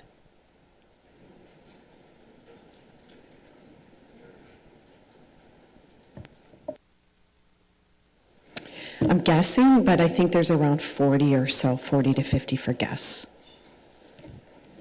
Thank you. And supplementary, that's a little bit concerning too, right? Because we've got a lot of units and there could be Deputy Mayor Snell, clarifying questions. Okay. Will you be having management on site? As some residents have raised concern around possible concerns or issues. Given the size and scope and scale of the project, there's certain economies of scale, and that would definitely be the intent, to have management on site. Now, I do want to speak really quickly to parking as well. It's always a conundrum, right? Because the more parking spots you add, the more cars, and I'm hearing there's lots of concerns with traffic. So I think there's a bit of a balancing act that we need to address there as well. Thank you. Anything further, Madam Deputy Mayor? Any clarifying questions? All right, thank you very much. Anyone further on council with any clarifying questions? All right, I did have a few, but they have been answered, so thank you very much. And now, seeing that there are no further comments or questions from council regarding these applications, we will now declare this public meeting closed. All right, moving on to item number 7 on the agenda is presentations, and we have no presentations today. And item number 8 is delegations. There are no delegations today. Actually, we're going to take a 10-minute break while everybody leaves, so we can carry on. So we will come back here at let's say 10 after 12, or sorry, 10 after 12, quarter to 12, sorry.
And we're live, Your Worship. Thank you very much, Madam Deputy Clerk, and we'll call this meeting back to order, and we're now at item number 9 on the agenda, Government Relations. 9.1 is the AMO Conference, and we'll invite Sandra to come forward, our Director of Communications, to fill everyone in on the AMO Conference. Good morning, Sandra. Floor is yours. Good morning, everybody, Council, through you, Your Worship. So I'm very excited to let everybody know that this is the second year in a row that we have received all of the delegations that we have requested. So we have 6 delegations. So we will be heading up to Ottawa on the 18th, and we will be meeting with the Minister of Tourism, Culture and Gaming, the Minister of Long-Term Care, the Minister of Energy, the Minister of the Environment, the Solicitor General, and the Minister of Infrastructure. So we have a full dance card. We will be working and meeting with everybody, and all of our materials have just arrived from the printers, so we're ready to go, and you'll be receiving those very shortly. Thank you very much, Sandra. That's great news that, again, Wasaga Beach will get to sit with everybody we've asked to, and continue to build relationships at the provincial level and move our municipality forward. So look forward to AMO. All right, item number 9.2 is the fire ban. And who's going to answer this? Maybe the chief? I guess so. I'll give it a try anyways. Good morning again, members of council. As you are aware, on July the 30th, a total fire ban was implemented for the town of Wasaga Beach due to the ongoing dry weather that we've been experiencing. So the fire danger rating has now been increased to extreme, and the ban includes all outdoor burning of all solid fuels, which would include things like campfires, bonfires, even if they're enclosed in a device such as a chimenea. The decision to implement the ban aligns with similar bans we're seeing across Simcoe County and is aimed at reducing the risk of wildfires and protecting our community. As of yesterday, there have been a total of 467 wildfires across Ontario's northern fire region, and this compares to, of those fires, 70 are currently remaining active and out of control. This compares to 272 fires that occurred in 2024 and 10-year annual average of 578. Here in Wasaga Beach, we've responded to 10 fires since the last week of July. This is including 3 grass fires, 3 structure and content fires, 2 cooking and barbecue fires, and 2 human-caused miscellaneous fires. Since the fire ban was implemented in Wasaga Beach, enforcement teams have investigated over 60 fire-related concerns. These include both proactive observations as well as responding to complaints that have been received at either the fire department or bylaw department. Thus far, 16 charges have been issued, and a number of others are pending. The fine for burning during a fire ban is $615. As well, property owners can be held responsible for all firefighting costs if fire department needs to suppress a fire. We are asking residents to follow the following safety tips, including avoid all outdoor burning of solid fuels until the fire ban's been lifted. Ensure that all of your ignition sources, such as gas barbecues, vehicle exhausts, or smoking materials, are kept away from anything that might combust, and report all burning during the fire ban to the bylaw department, or if the fire appears to be out of control, by calling 911. We'll continue to monitor the weather on a daily basis, and we will lift the fire ban just as soon as we can safely do so, and updates are continually being provided on the town's website as well as our various social media channels. Thank you, Your Worship. Thank you very much, Chief. And again, as we are reminding everybody, I can't stress how important this is and how easy today it is to accidentally start a fire. I was talking to a contractor just yesterday afternoon who is a well-seasoned excavation operator, but moved a rock from where they were digging and swung it around and just dropped it on a pile of other rocks. And while he was digging, he started to smell smoke and realized that all of the grass behind his excavator was now on fire. And it took a bit to happen, obviously, but one spark from a rock being dropped on another rock could have been catastrophic. So, and he was really surprised with how quickly that fire was spread. Now, he had an excavator there was water, so they were able to put it out rather quickly, but We've seen some significant fires in this area, and of course, there are parts of Ontario that are burning very heavily. So please, folks, heed this warning and do not burn. Any other comments from Council? Councillor Ego? Thank you.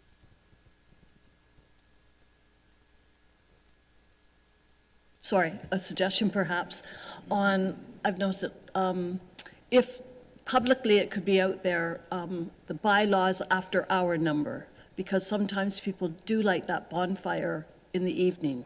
People are coming up, they don't, whatever. And maybe if we could make a number really easy to access for people, it might help. Thanks. I'm assuming they can call bylaw or the fire department. Chief, go ahead. Thank you, and through the chair to Councillor Ego, thank you for bringing that up. Early in the fire ban, we received quite a bit of similar feedback that who do I call? The last number of posts that we put out about the ban, we have included the bylaws contact phone number, so it's a little bit easier to access. But I will take back that information back to our bylaw team and communications team, and we'll see if we can get it put out there a little bit more. So yes, the idea would be is if we see a fire burning and it's in control, contact the bylaw officer so that we can send the enforcement team out right away to make sure it's put out. If it is after hours, after the bylaw has closed for the night, residents can call the fire department directly, our non-emergency station number, and we will proceed out and make sure the fire gets put out. Thank you, Councillor. Any other questions or comments? All right, seeing none, we'll move on to item number 10. I was remiss at the beginning of the meeting. I just wanted to make an announcement that for those of you who see that our CAO is not with us today, CAO McNeil is on a well-deserved vacation. We expect him back on Thursday for AMO, so hope he's enjoying his trip. Item number 10 is staff reports, and the following reports have been pulled and moved to matters for consideration to be voted on separately, items 10.5, 10.6, and 10.7. Are there any other comments from council or staff on the consent reports?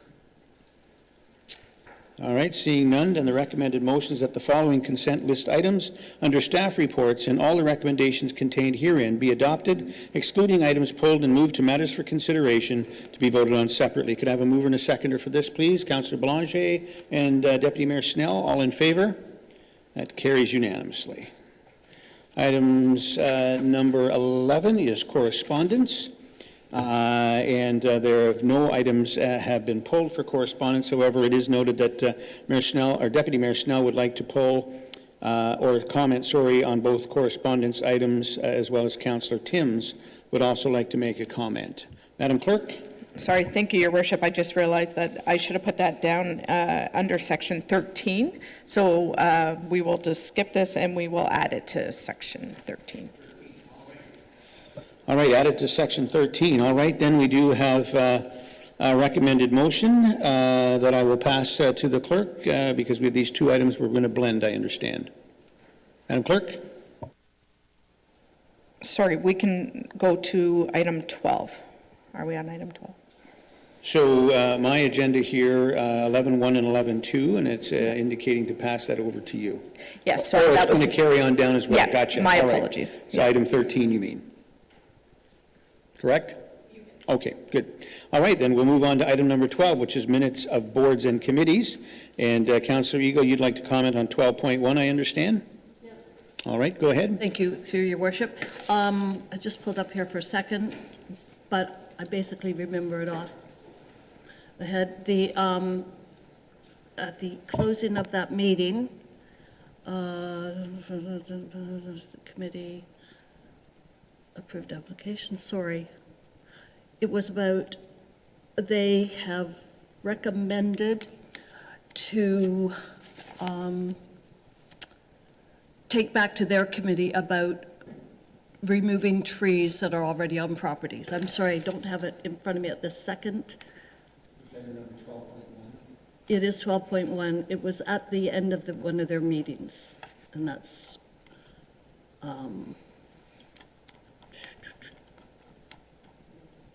adjustments or the climate action advisory? it was the committee of adjustment, 12.1, but they have so many things in there, and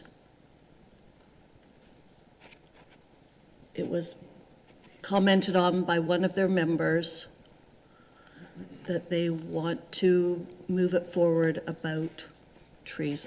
I'm sorry. I don't have it in front of me.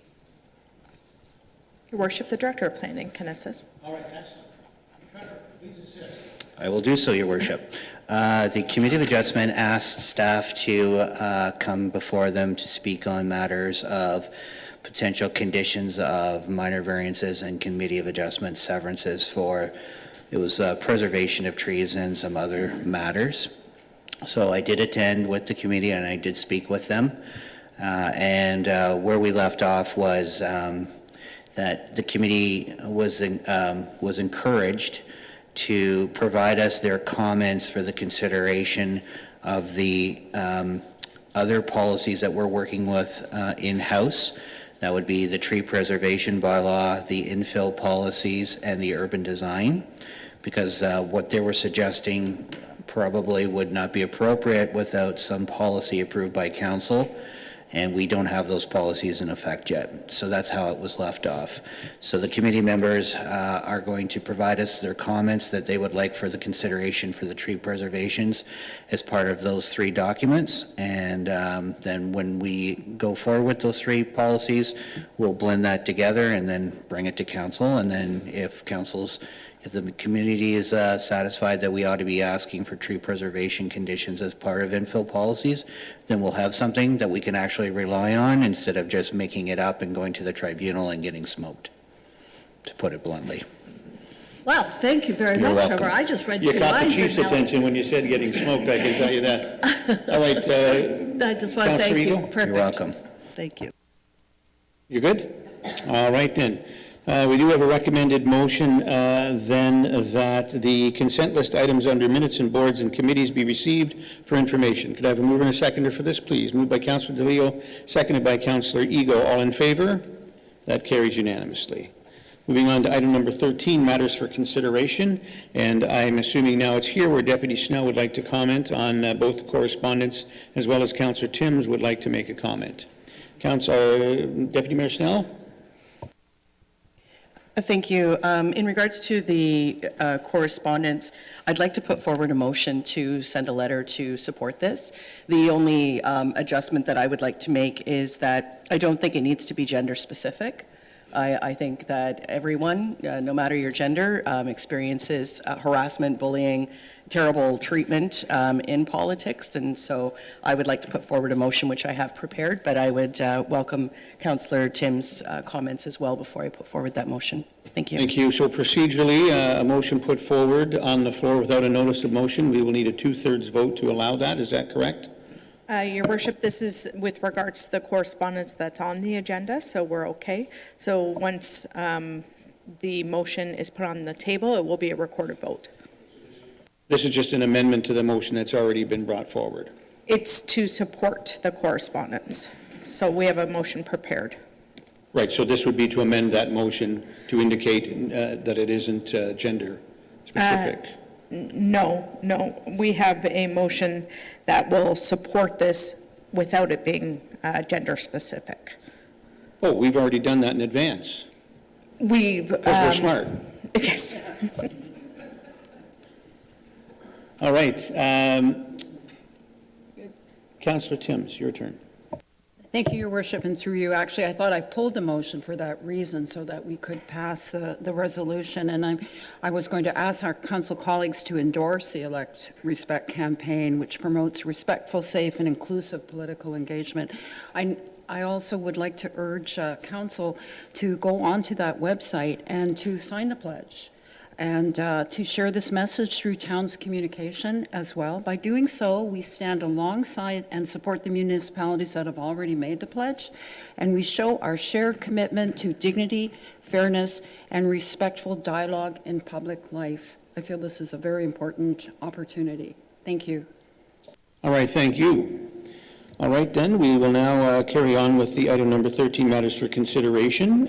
Sorry, Your Worship, we do have a motion prepared for those 2 pieces of correspondence. So do you want to do that now or Yes, later? We want that's to do it fine. now? We'll do it All right, now, yeah. let's do it now. You have the motion, Madam Clerk? The Deputy Or Mayor. Deputy Mayor, okay. Thank you, Your Worship, through you.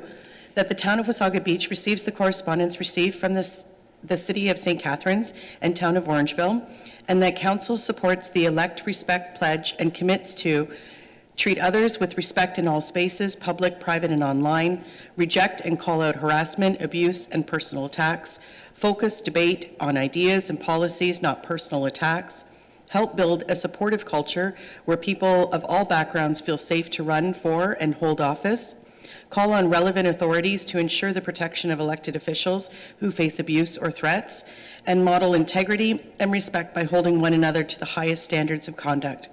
And that the Town of Wasaga Beach Council calls on elected officials, organizations, and community members to support the Elect Respect campaign and sign the online pledge at www.electrespect.ca, and that a copy of this resolution be sent to the Association of Municipalities of Ontario, Ontario's Big City Mayors, the Federation of Canadian Municipalities, relevant MPs and MPPs, the Ontario Provincial Police, City of St. Catharines, and the Town of Orangeville. Thank you. Thank you very much, Madam Deputy Mayor, and we've heard the resolution. Could I have a mover and a seconder for that? Moved by Deputy Mayor Snell, seconded by Councillor Timms. All in favor? Sorry, it's a recorded vote. Yes, Yeah. Madam Clerk. Councillor Belanger. In favor. Councillor DeLeo. In favor. Councillor Ego. In favor. Deputy Mayor Snell. In favor? Councillor Timms. In favor. Councillor White. In favor. Mayor Smith. In favor? Motion carries. Thank you very much, Madam Clerk. And now, item 13, matters for consideration. And the first item pulled here is pulled by Councillor Ego, and this is with respect to the official plan amendment OP 00224 and zoning bylaw amendment Z 00424 20250814-39. Councillor Ego. Thank you, Your Worship. This one I have spoken to Trevor about, and really I'm not on the official plan portion, but this will be raised when we do the site plan adjustment, I believe it's called. The editor, I've got too many notes. And it's regarding having the, talking with the developers and staff on, it's at the site plan control process is when this really will be raised. And it's about the possibility, because this development is really unique in that it abuts a sand road. And that it might be a good time to look at options to hard surface paving. You knew where I was going. And that's all this is about, is that for that, at that time, that's when it will be raised. And that I do know that our good general infrastructure here, Kevin Lalonde, already has samples of options in his office that he was good enough to share with me. And I also do believe that Stonebridge Development will be using permeable pavement in one of their, not the downtown one, not talking about the that, but at a future townhome development, that they will be using permeable pavement. So I think this is a perfect time for this developer and in that location to be able to look at this, because the sand road is so important in that environment down there. So that's for the future. Trevor, wish to say anything? Mr. Director of Planning, do you have anything to add? I do not. We did speak to, I did speak with Councillor Ego, and Cameron has also spoken to the developer's planner. So we will definitely bring this on the radar for when we go through the site plan approval process to see if we can get some permeable pavements for the councillor. All right, thank you very much. Anything further, Councillor Ego? Thank you. No, all right, any other questions or comments on this matter? All right, we do have a recommended motion that the council receive the report titled Applications for the Official Plan Amendment OP 00224 and Zoning Bylaw Amendment Z00424 to the council meeting of August 14, 2025 be received, and that the council adopt the official plan amendment OP 00224 as recommended by planning staff in the report, and that council enact a zoning bylaw amendment Z00424 as recommended by the planning staff in this report. Could I have a mover and a seconder for this, please? Moved by Councillor Ego and seconded by Councillor Timms. Madam Clerk. Thank you, Your Worship. Councillor Belanger. In favor. Councillor DeLeo. In favor. Councillor Ego. In favor. Deputy Mayor Snell. In favor? Councillor Timms. In favor. Councillor White. In favor. Mayor Smith. In favor? That carries unanimously. Thank you very much, Madam Clerk. And moving on to the next item, which is the 2025 Q2 Casino Funding Report. And this was pulled by Deputy Mayor Snell. Deputy Mayor? Thank you, Your Worship, through you. I wanted to pull this just because we do get a lot of questions in the public in regards to how we're assigning casino money. And so I wanted to give our CAO, Jocelyn, a chance to speak to it fulsomely, because this is a great report that really outlines where those funds are going. Madam CFO? Thank you, Your Worship, and Deputy Mayor Snell. So the report, as mentioned, is brought forward quarterly to try and provide information about how the casino funds are being utilized. Just highlighting some of the numbers that I think are most relevant for information. We have received for 2025 so far $662,000 in casino funding. The total funding received since the casino opened is $3.4 million. And in 2025, so far, we've spent $125,000 this year. The total spending since the casino opened, we've spent $1.1 million. We expect that the casino reserve at the end of this year is going to be about $2.4 million. And we have already identified our commitments of how we're going to use the casino money, what we have that we haven't spent yet, and some other funds that will be coming in future years. And so we've committed to $3.8 million of the casino revenues for projects. So looking at some of the projects that we have in that commitment, we have $1.6 million towards the medical clinic over the next few years. We have $288,000 towards doctor recruitment. We have $2.4 million earmarked for the new theater. And then we have our loan repayment for, because we've loaned some of the casino funds for our MSC for WBSE, so we'll have that refunded in the coming years as well. So that's how we've laid it out to provide information to everyone as to what's the funding that's coming through year after year, how is it accumulated in the reserves, how are we spending it right now, and how do we expect to spend it in the future. Thank you, Your Worship. Thank you, Madam CFO. Anything further, Deputy Mayor Snell? Go ahead. Thank you. I just wanted to just sort of comment. You know, I love how, you know, I really appreciate how this council and staff are assigning these dollars. You know, these dollars are a gift. You know, we were so fortunate to be awarded to be the host community for this casino. And when you think about all of these significant improvements and impacts to our community, that's not falling on taxation. You know, the medical clinic impacts thousands of people every single month. I myself, all of us probably have gone through that building for one reason or another, and I'm grateful for it. The Windrow program, being able to help subsidize the removal of that snow for folks, because we see clearly financially it doesn't make sense to invest in the actual equipment itself. But even the poverty reduction, the refurbishing our fire truck, our beloved original fire truck, it raises the hair on my arms when I look at this, because I just am so grateful that we're able to give back this way, and especially the Arts and Culture Center in the school. Like, that's going to have such a great impact in our community. So thank you for this detailed breakdown to be able to see the excessive impact that it's having in our community. Thank you, Jocelyn. Thank you, Madam Deputy Mayor. Any other questions or comments? Councillor Belanger?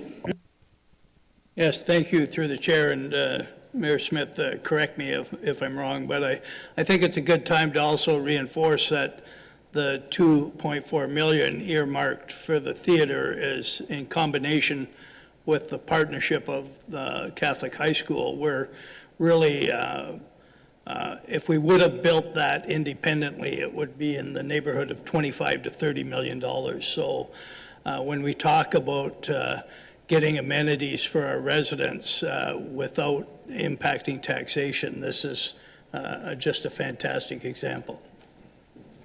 Thank you, Councillor Belanger. Any other comments? I just add, it's important, I think, to talk about the walk-in clinic, and I know that there are some people out there who feel we shouldn't be using any monies from the casino, or that the town of Wasaga Beach should not be putting any dollars into a walk-in clinic simply because that's the province's job, and they're absolutely right. However, if the province isn't providing it, I'm very happy that we're able to, and you know, we've already see a ton of people going through that walk-in clinic that had nowhere to go before.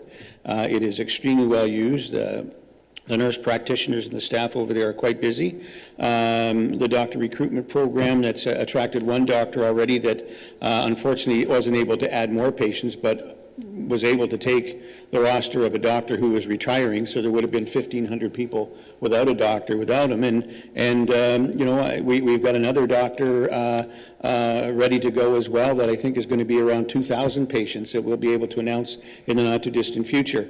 You know, these dollars are there and earmarked for the community to use to improve our community and the lives of the people within it. And I think that that's what these things are doing. So I'm looking forward to the build of the high school and that theater being available and ready to our local theater groups and to other theater groups, and to be able to get that program to have more events and things for people to do.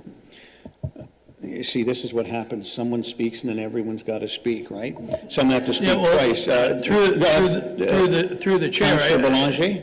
Through the chair, an important point too is, had we not opened the clinic, we would not have received the, I believe, almost 800,000 in funding from the, was it the family health care team? You can correct me, but again, that was enabled us to put nurse practitioners for more hours, I understand, and again, so we made an investment with casino funds that turned out to create a huge opportunity for our community. So, thank you. All right, Councillor Eagle. Thank you, through your worship. Okay, this is a quick personal story. I know you usually don't share it, but I want to give a big shout out to the staff at the walk-in clinic. I have never had to use it, and yes, I did a stupid thing and schmucked my shoulder one evening just prior to their closing, and I had to know how to get through this pain through the night before I could get addressed in the morning. They had just closed up. They saw me in the parking lot, and the receptionist got hold of the nurse who was driving herself home and talked to me over the phone about what to do to get through the evening. Now that is incredible that they did that. So that was worth me butting in for. Thank you. Thank you. Thank you, Councillor. Councillor Dale? Thank you, through you, Mr. Mayor. I wanted to, same story as Faye, kudos to the nursing staff. A friend of mine, her doctor misdiagnosed her daughter's condition, and she was getting worse and worse. So she finally went to the walk-in clinic, and within that first visit, within minutes, this nurse practitioner discovered what it was, and she was healing within 2 to 3 days. So they are awesome. So highly recommend these nurse practitioners. Very, very good. Thank you. Thank you, Councillor. Councillor White? Sorry, Your Worship. It just kind of dawned on me that, and we've had this conversation before, but I just feel like we keep coming back to this, that the municipality is paying for a provincial responsibility, but somehow we're doing it with provincial money.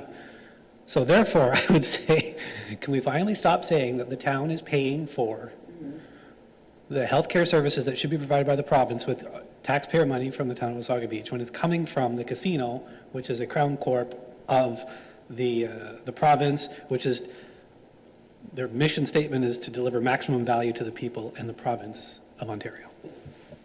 Thank you, Councillor. Councillor Timms? Oh, come on, Councillor, you got it. Thank you, Your Worship, through you. I really, can only reiterate the great comments that were made. And just maybe a question or a suggestion for future, it would be great to get a report from the medical clinic. I know I've heard that before in your former term, and get the stats and the numbers. And I think it's wonderful for the public to see that. Thank you. That's an excellent suggestion, Councillor. Mr. Deputy CAO? Yes, Your Worship. So, Councillor Tim, so I did a presentation not that long ago. So we do have a 6 months into this year report that I can bring to the next council meeting and update you. So we've got the recent stats, we know the numbers, and it's again good news stories. And I would argue money well spent. I would suggest that Councillor White is right. It's provincial funds providing a provincial opportunity, and I think the asset would grow. And the town's always had a plan to migrate out of funding that. So our plan has always been to recruit 3 doctors, and over the course of time, those doctors, the first doctor would take 1/3 of the cost after 5 years, the second doctor 1/3, the third doctor the final third. So we have an exit strategy as well. So we get in there, we use provincial dollars to create this, and we have an exit strategy that turns it back into a private enterprise. So I think it's a wonderful scenario, and I would argue that other municipalities should be aware of what we're doing and take advantage of us breaking new ground. Thank you very much, Mr. Deputy CAO. Councillor Timms. Thank you. And just a follow-up comment. Very often I hear from the public concerns that we're allowing people from out of town to visit the clinic. I also hear from our neighboring municipalities that they wish that the casino was in their municipality, and I think it's a great opportunity that money that's not just coming from the pockets of Wasaga residents, but also from neighboring residents and visitors, is helping to support people from outside of the town if they are needing medical assistance. So it's a good news story all around, in my opinion. Thank you, Your Worship. Thank you. Excellent point. I mean, listen, we have to work with our neighboring communities. We have to work to, this doctor issue is an issue right across North America. It's not unique to Wasaga Beach, and I can tell you that there are walk-in clinics in other municipalities that allow people from Wasaga Beach to go there as well. And, we hear the same complaint often about responders to emergency calls, and I hear it often. Why does the fire department need a fire truck and 3 or 4 men or women, blazing down the road to get to an emergency? And I've always said, when you're having a heart attack, do you really care who gets there first to save your life? But you just want everyone and anyone coming. And so when you need a doctor, I don't think you care who's paying for it at that time. I think you just want to see a doctor. So all great news stories. Thank you. So we do have a recommended motion then that the report titled 2025 Q2 Casino Funding Report to the Council meeting of August 14, 2025 be received for information. Could I have a mover and a second for this? Moved by Deputy Mayor Snell, seconded by Councillor Ego. Madam Clerk. Thank you, Your Worship. Councillor Boulanger. In favor. Councillor DeLeo. In favor. Councillor Ego. In favor. In favor. Deputy Mayor Snell. In favor? Councillor Timms. In favor. Councillor White. In favor. Mayor Smith. In favor. That carries unanimously. Thank you very much, Madam Clerk. Moving on to the ice rental contract agreements, and I see we've got a member or two from some of these organizations who have been here patiently waiting for this one to come forward. So this is the ice rental contract agreements, and this was pulled by Deputy Mayor Snell and from Councillor Ego. Deputy Mayor Snell. Thank you, Your Worship, through you. I think this is just an example of sometimes policies need to be adjusted. That we tried something new in order to remove some of the historical issues, and sometimes we need to revisit things and get it really right. So I'm definitely in favor of this motion, this recommendation to reinstate these contracts and leases. Thank you. Or not leases, but contracts. Thank you very much, Deputy Mayor Snell. And Councillor Ego? Yes, thank you. Yes, I gave a call and chatted with Scott to really understand this. Actually, I was worried about the group called the Relics because they were the first to ever reach out to me, and I went, where are they here? Like, are they still doing this? And Scott explained to me how it works and where they are slotted in. And then the other paragraph that caught my eye, no offense, gentlemen, was referring to the 14 hours were provided to the girls' hockey. And the quote says, this growing group holds by far the highest volumes of ice scheduled for any of the Tier 4 user groups. 90 females from Wasaga Beach are playing hockey. So thank you, staff, for all the work on this. And gentlemen, I'm glad everybody's getting to play hockey and do the other skating as well. Thanks. Thank you, Councillor Ego. Other questions or comments? Councillor Timms? Yes, thank you, Your Worship. I do have a question, and it involves the lightning. I, along with some other members of council, have been lobbied by the group regarding ice time, and I just wondered if someone could answer the question that they did not take advantage of the ice time that was offered. Originally, it was 13, and they took 8. I think it's 14, and they've taken 9.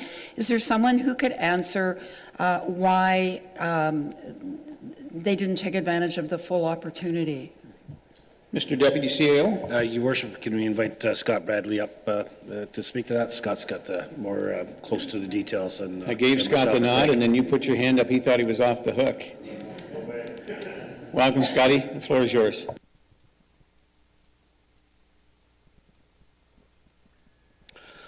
Thank you, through you, Your Worship. They were offered extra hours on the weekend, and it was the weekend that they didn't have the interest in all of the hours offered. They were also offered additional hours in Collingwood too, and the weekend is generally when they play their games, and they're trying to accommodate more of the practice times and the skills and drills times that they need through the week, as everybody does. And so those hours that were left on the table were later in the evenings of Saturdays and Sundays on the weekends. So.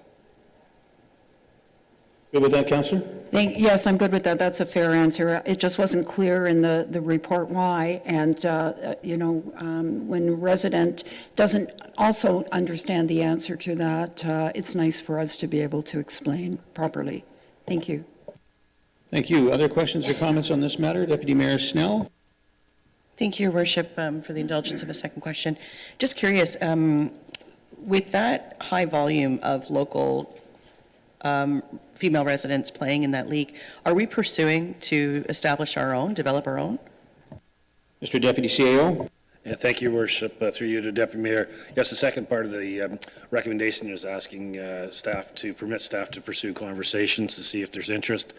There's 90 females playing hockey. They leave Wasaga Beach every day to play hockey outside of our community. There's probably another 10 to 20 that are actually playing hockey in our Wasaga Beach Minor Hockey Association. So we might have about 110 young women playing hockey. If you divide, 110 by 15 players per team, you might have 6 or 7 teams worth of interest. I mean, the age groups would have to line up to do that math, but I do know from being at the rink and talking to various people that there's an interest in having a conversation. So I think from a staff perspective, we could tug the thread, get some people together that have an interest in this and help them along. And similar to the River Dragons, we go out, we knock on doors, we check things out on behalf, and if there's a group that's interested, such as the River Dragons, then once that opportunity comes, you let them run. It's not a town task, but I think town helping out and engaging to get some inertia on the conversation was appropriate, and thus that's why it's on the report.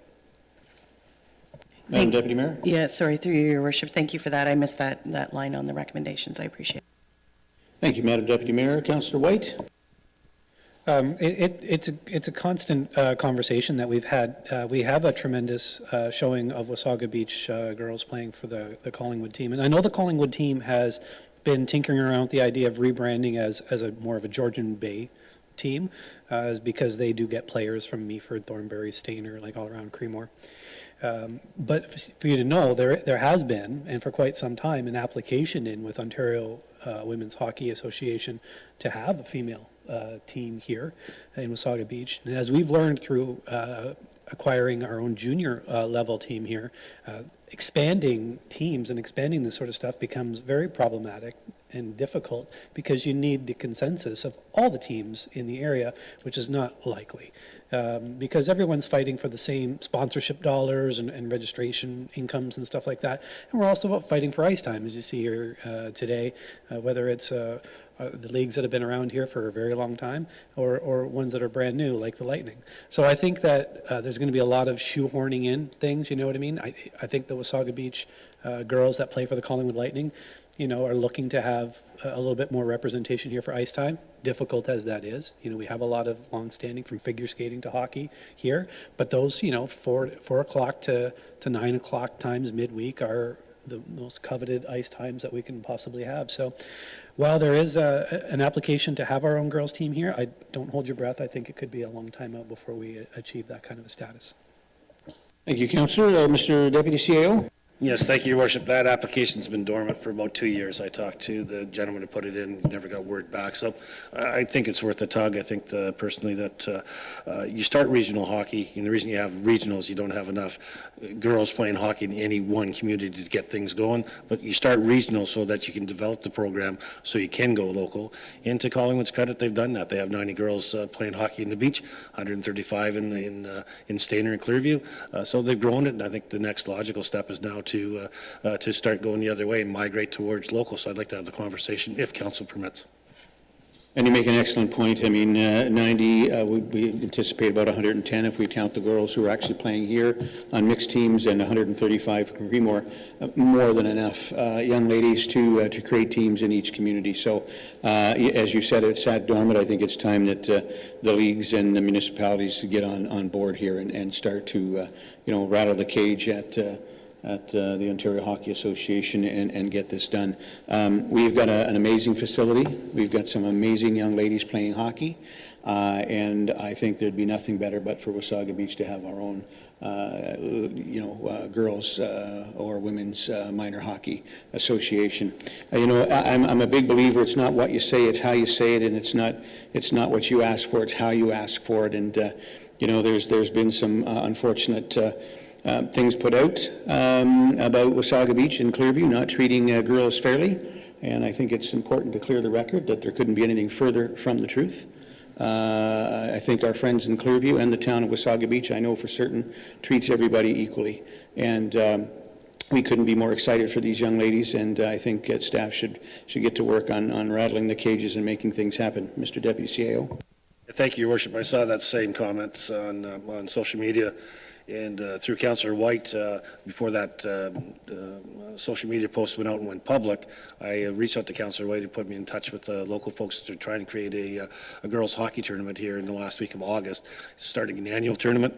So we had those conversations and weren't able to pull it off this year because it was a little late to the conversation. But we're engaged and have been in supporting girls' hockey for quite some time. Thank you. Any other questions or comments? Councillor White. Your Worship, sorry for this, but if I may just emphasize your last comment there a little bit. You're right, there was a lot of activism around trying to make sure that there was equal treatment between, Wasaga Stars hockey and the Collingwood Lightning, and there was a lot of gender conversations in there saying that girls weren't getting a fair shake, and the girls are getting a fair shake. We have a policy that promotes local owned and run teams, and although Collingwood Lightning is a lot of our local girls on it, it is not registered here in Wasaga Beach, and we have a policy that we adhere to. And I think that we need to commend not only those of us that have had these tough conversations, but those who have been standing in the front lines, Jerry and Scott and Chris, and working with these organizations to get them to understand that. And they do understand that now. And I can tell you they came in thinking that they weren't getting a fair shake, and they left very happy at the end of the day. So I'd say that we've made the organization happy, and we're on a continued growth plan with them. And I'd like to say this story has a very happy ending. Glad to hear they're happy, but I haven't seen a retraction. Chief? The other thing I just wanted to add, I did sit through a series of these meetings with the various organizations, and one thing that I was not aware of before that is a serious problem is growth of these organizations is great. It's more opportunity for our community members, but growth without proper planning is very troublesome. And whether it be our own local minor sports within Wasaga Beach or those outside of our town, as they grow and they increase their numbers, they really have to consider what ice time is available, because there's a finite amount of ice time, particularly prime time. And we did speak to a number of these organizations about proper planning, because when you grow too big and there's not enough ice time for all your teams, you can't push that responsibility on the town unless you're prepared to build your own arena, and they're probably not in the position to do that. So it's something for us to be aware of, but we have, I think, communicated that back to the organizations that we're doing our best to do our part, but we can only do so much. Excellent point. Thank you very much, Chief. No other questions or comments? I just want to make a comment and get back to the reason we have this motion on the table, and that is, I think we should apologize, quite frankly, and I'm prepared to do that as the mayor, to the old boys and to Chaos and the fourth liners. The fourth liners. These are teams that have been around for 30 years. 30 years playing on the same day at the same time, paying their bills, and consistently solid with the town of Wasaga Beach and our rec department. And so in this case, we absolutely made a mistake. And so we apologize for that, and happy to see that these contracts are in place and that we're able to continue on and make everybody happy, which is very, very unusual when you sit on this side of the bench. So this is a good news story for sure. So happy to see that, and again, 30 years. When I hear that, that's pretty amazing. And 30 years, some of the same. I'm looking to Clayton out in the audience there. 30 years, some of the same people playing for almost all of those 30 years. Yeah, I'm surprised some of these guys could still get on skates, but that's great to hear. So I do have the recommended motion and the report titled Ice Rental Contract Agreements to the Council meeting of August 14th, 2025 be received, and that Council approve ice contract agreements with Chaos, Wasaga Beach Old Boys, Fourth Liners, and the Wasaga Beach Adult Hockey League, and that staff be directed to bring back a report on the feasibility of creating a girls' hockey association. Could I have a mover and a seconder for this, please? Moved by Councillor Tim, seconded by Councillor DeLeo. All in favor? No, recorded vote. Sorry, Madam Clerk. Thank you, Your Worship. Councillor Boulanger. In favor. Councillor, In favor. Councillor DeLeo. In favor. Sorry, are both mics? No. Okay. Councillor Eagle. In favor. Deputy Mayor Snell. In favor? Councillor Timms. In favor. Councillor White. In favor. Mayor Smith. In favor. Carries unanimously. Thank you very much. And we'll now move on to item number 14, recommendations arising from boards and committees. And Deputy Mayor Snell and Councillor Timms would like to comment here. Deputy Mayor Snell? Thank you, Your Worship. Through you, I just wanted to comment on the EdTech minutes and recommendations. I just thought that the committee did a fantastic job in regards to the MAT tax and making recommendations and how any of those collected funds should be applied. I think that they were very considerate of not only alleviating the taxation pressures for marketing to tourists, but also came up with some really creative ideas to improve resident experience. So I really think it was a win-win situation, and just wanted to share my thoughts with that committee. Thank you. Excellent points, Deputy Mayor. Thank you. Councillor Timms? Thank you, Your Worship, and I just want to build on that, and I know you've heard me say before what a great pleasure it is for me to be the council rep on that committee. I do want to commend our Economic Development and Tourism Advisory Committee, and specifically our chair, Steve Harlow, and our vice chair, Carrie Plater, for the excellent work that they do. The committee has taken its role very seriously, putting significant effort into the recommendations presented to council today on marketing strategies and the potential use of future funds from the MAT tax should council choose to implement it.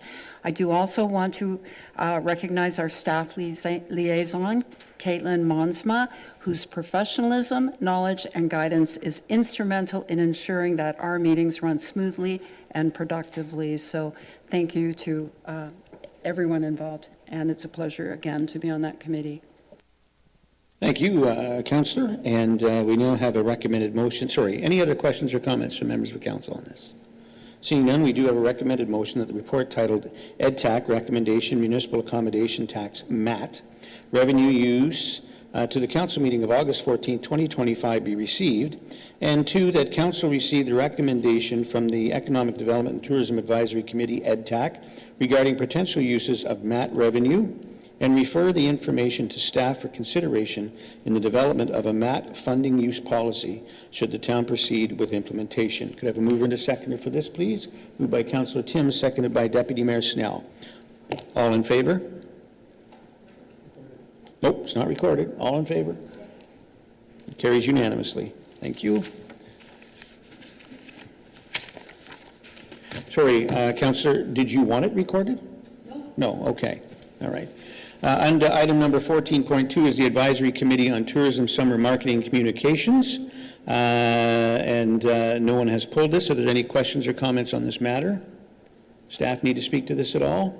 No? All right. Then the recommended motion is that the report titled EdTech Recommendation Tourism Beachfront Marketing and Messaging to the council meeting of August 14th, 2025 be received, and that the EdTech recommendations be referred to staff for consideration when planning tourism beachfront marketing and messaging in the 2026 summer season. Moving to seconder for this, please. Moved by Councillor White, seconded by Councillor DeLeo. All in favor? That carries unanimously. And item number 14.3 is the 2025 Climate Action Advisory Committee Fall Event. Any questions or comments on this? Seeing none, the recommended motion is that the report titled 2025 Fall Events Request Climate Action Advisory Committee to the council meeting of August 14, 2025 be received, and that council approve the committee's fall event and $2,000 funding request for the event as outlined in this report. Mover and a seconder for this, please. Moved by Councillor Belanger, seconded by Councillor Ego. All in favor? That carries unanimously. Moving on to item number 15, council requests for staff reports. You've seen that document in your package. Any questions or comments on this? Seeing none, moving along then to item number 16, notices of motion. We have none before us today. Item number 17 is closed session, and that pursuant to the Municipal Act 2001 as amended, the next portion of the August 14, 2025 council meeting will move into closed session to consider the following matters. 17.1.1, doctor recruitment, 17.1.2, municipal facility lease, 17.1.3, a personnel matter, 17.3.4, personnel matter. Any questions or comments? Seeing none, could I have a mover and a seconder to go into closed session, please? Moved by Councillor White, seconded by Councillor Ego. All in favor? That carries unanimously. We'll now take a couple of minutes and go into closed.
And we're live, Your Worship. Thank you very much, Madam Deputy Clerk, and to the folks out there watching. We've just wrapped up at 3:24 p.m. our closed session, and we're now back in open session, and we will now look to our clerk for a rise and report. Madam Clerk.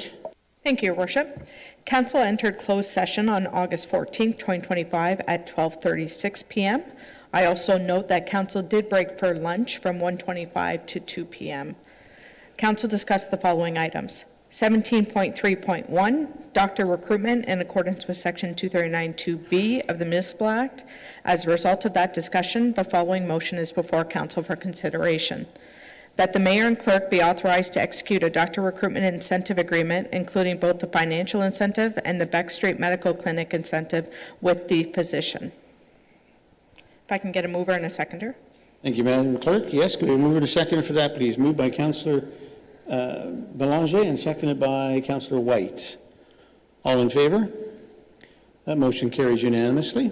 Thank you, Your Worship. And if we could allow the Deputy CAO to say a few words. Absolutely. Mr. Deputy CAO, give us the good news. Yeah, thank you, Your Worship. So exciting news. So I've got a new physician coming to town. He should open the doors first week of October. You'll see him start to enter into our facility early September. So he sets up his practice, starts to scrub for patients and starting to get his patient load in place.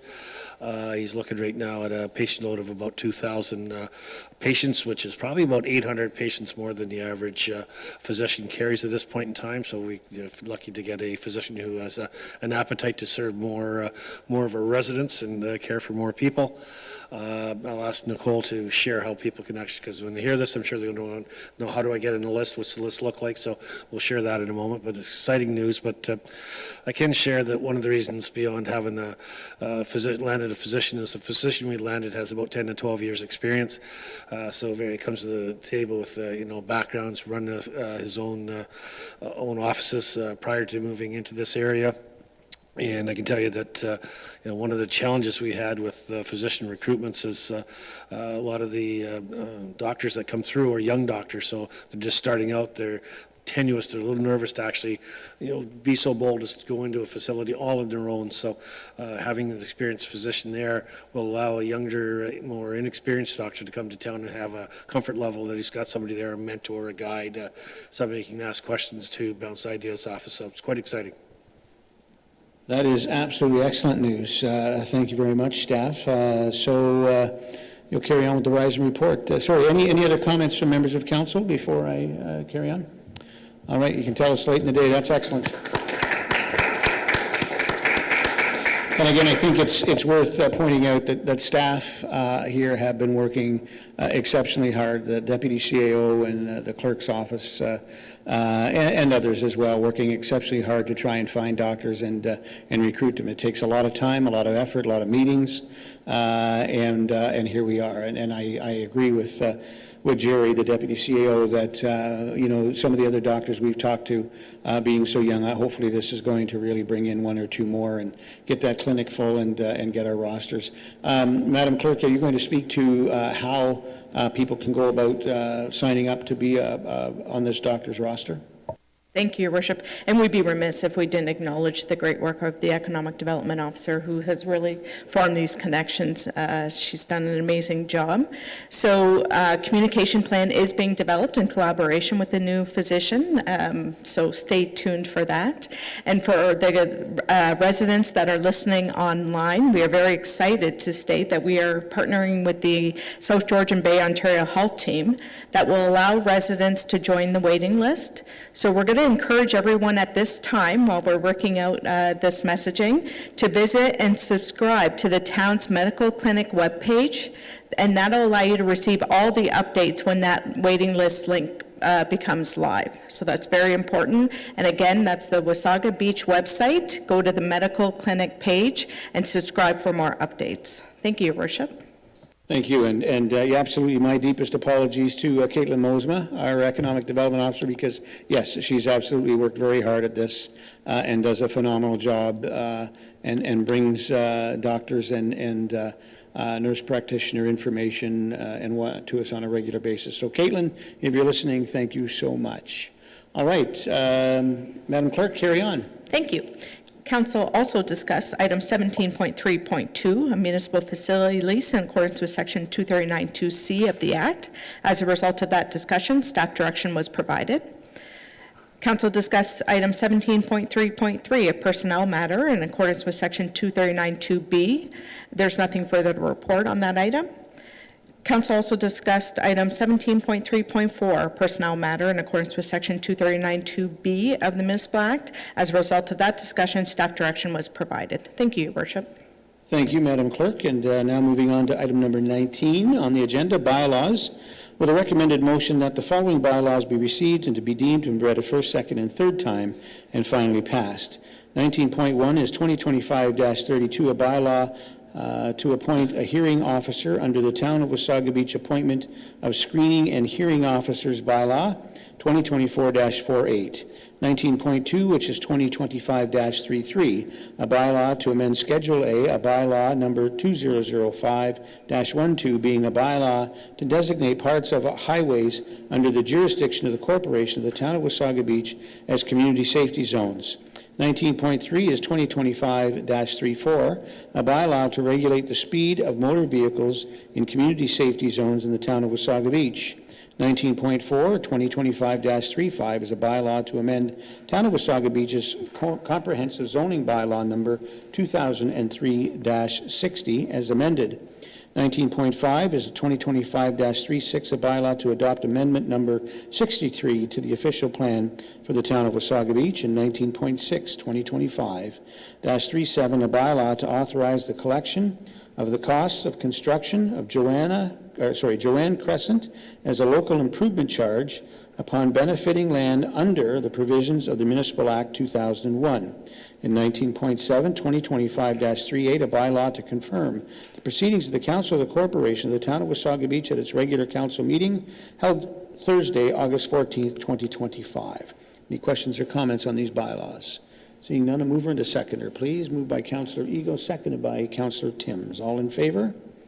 That carries unanimously. And item number 20 is adjournment, and this meeting will adjourn now at 3:33 p.m.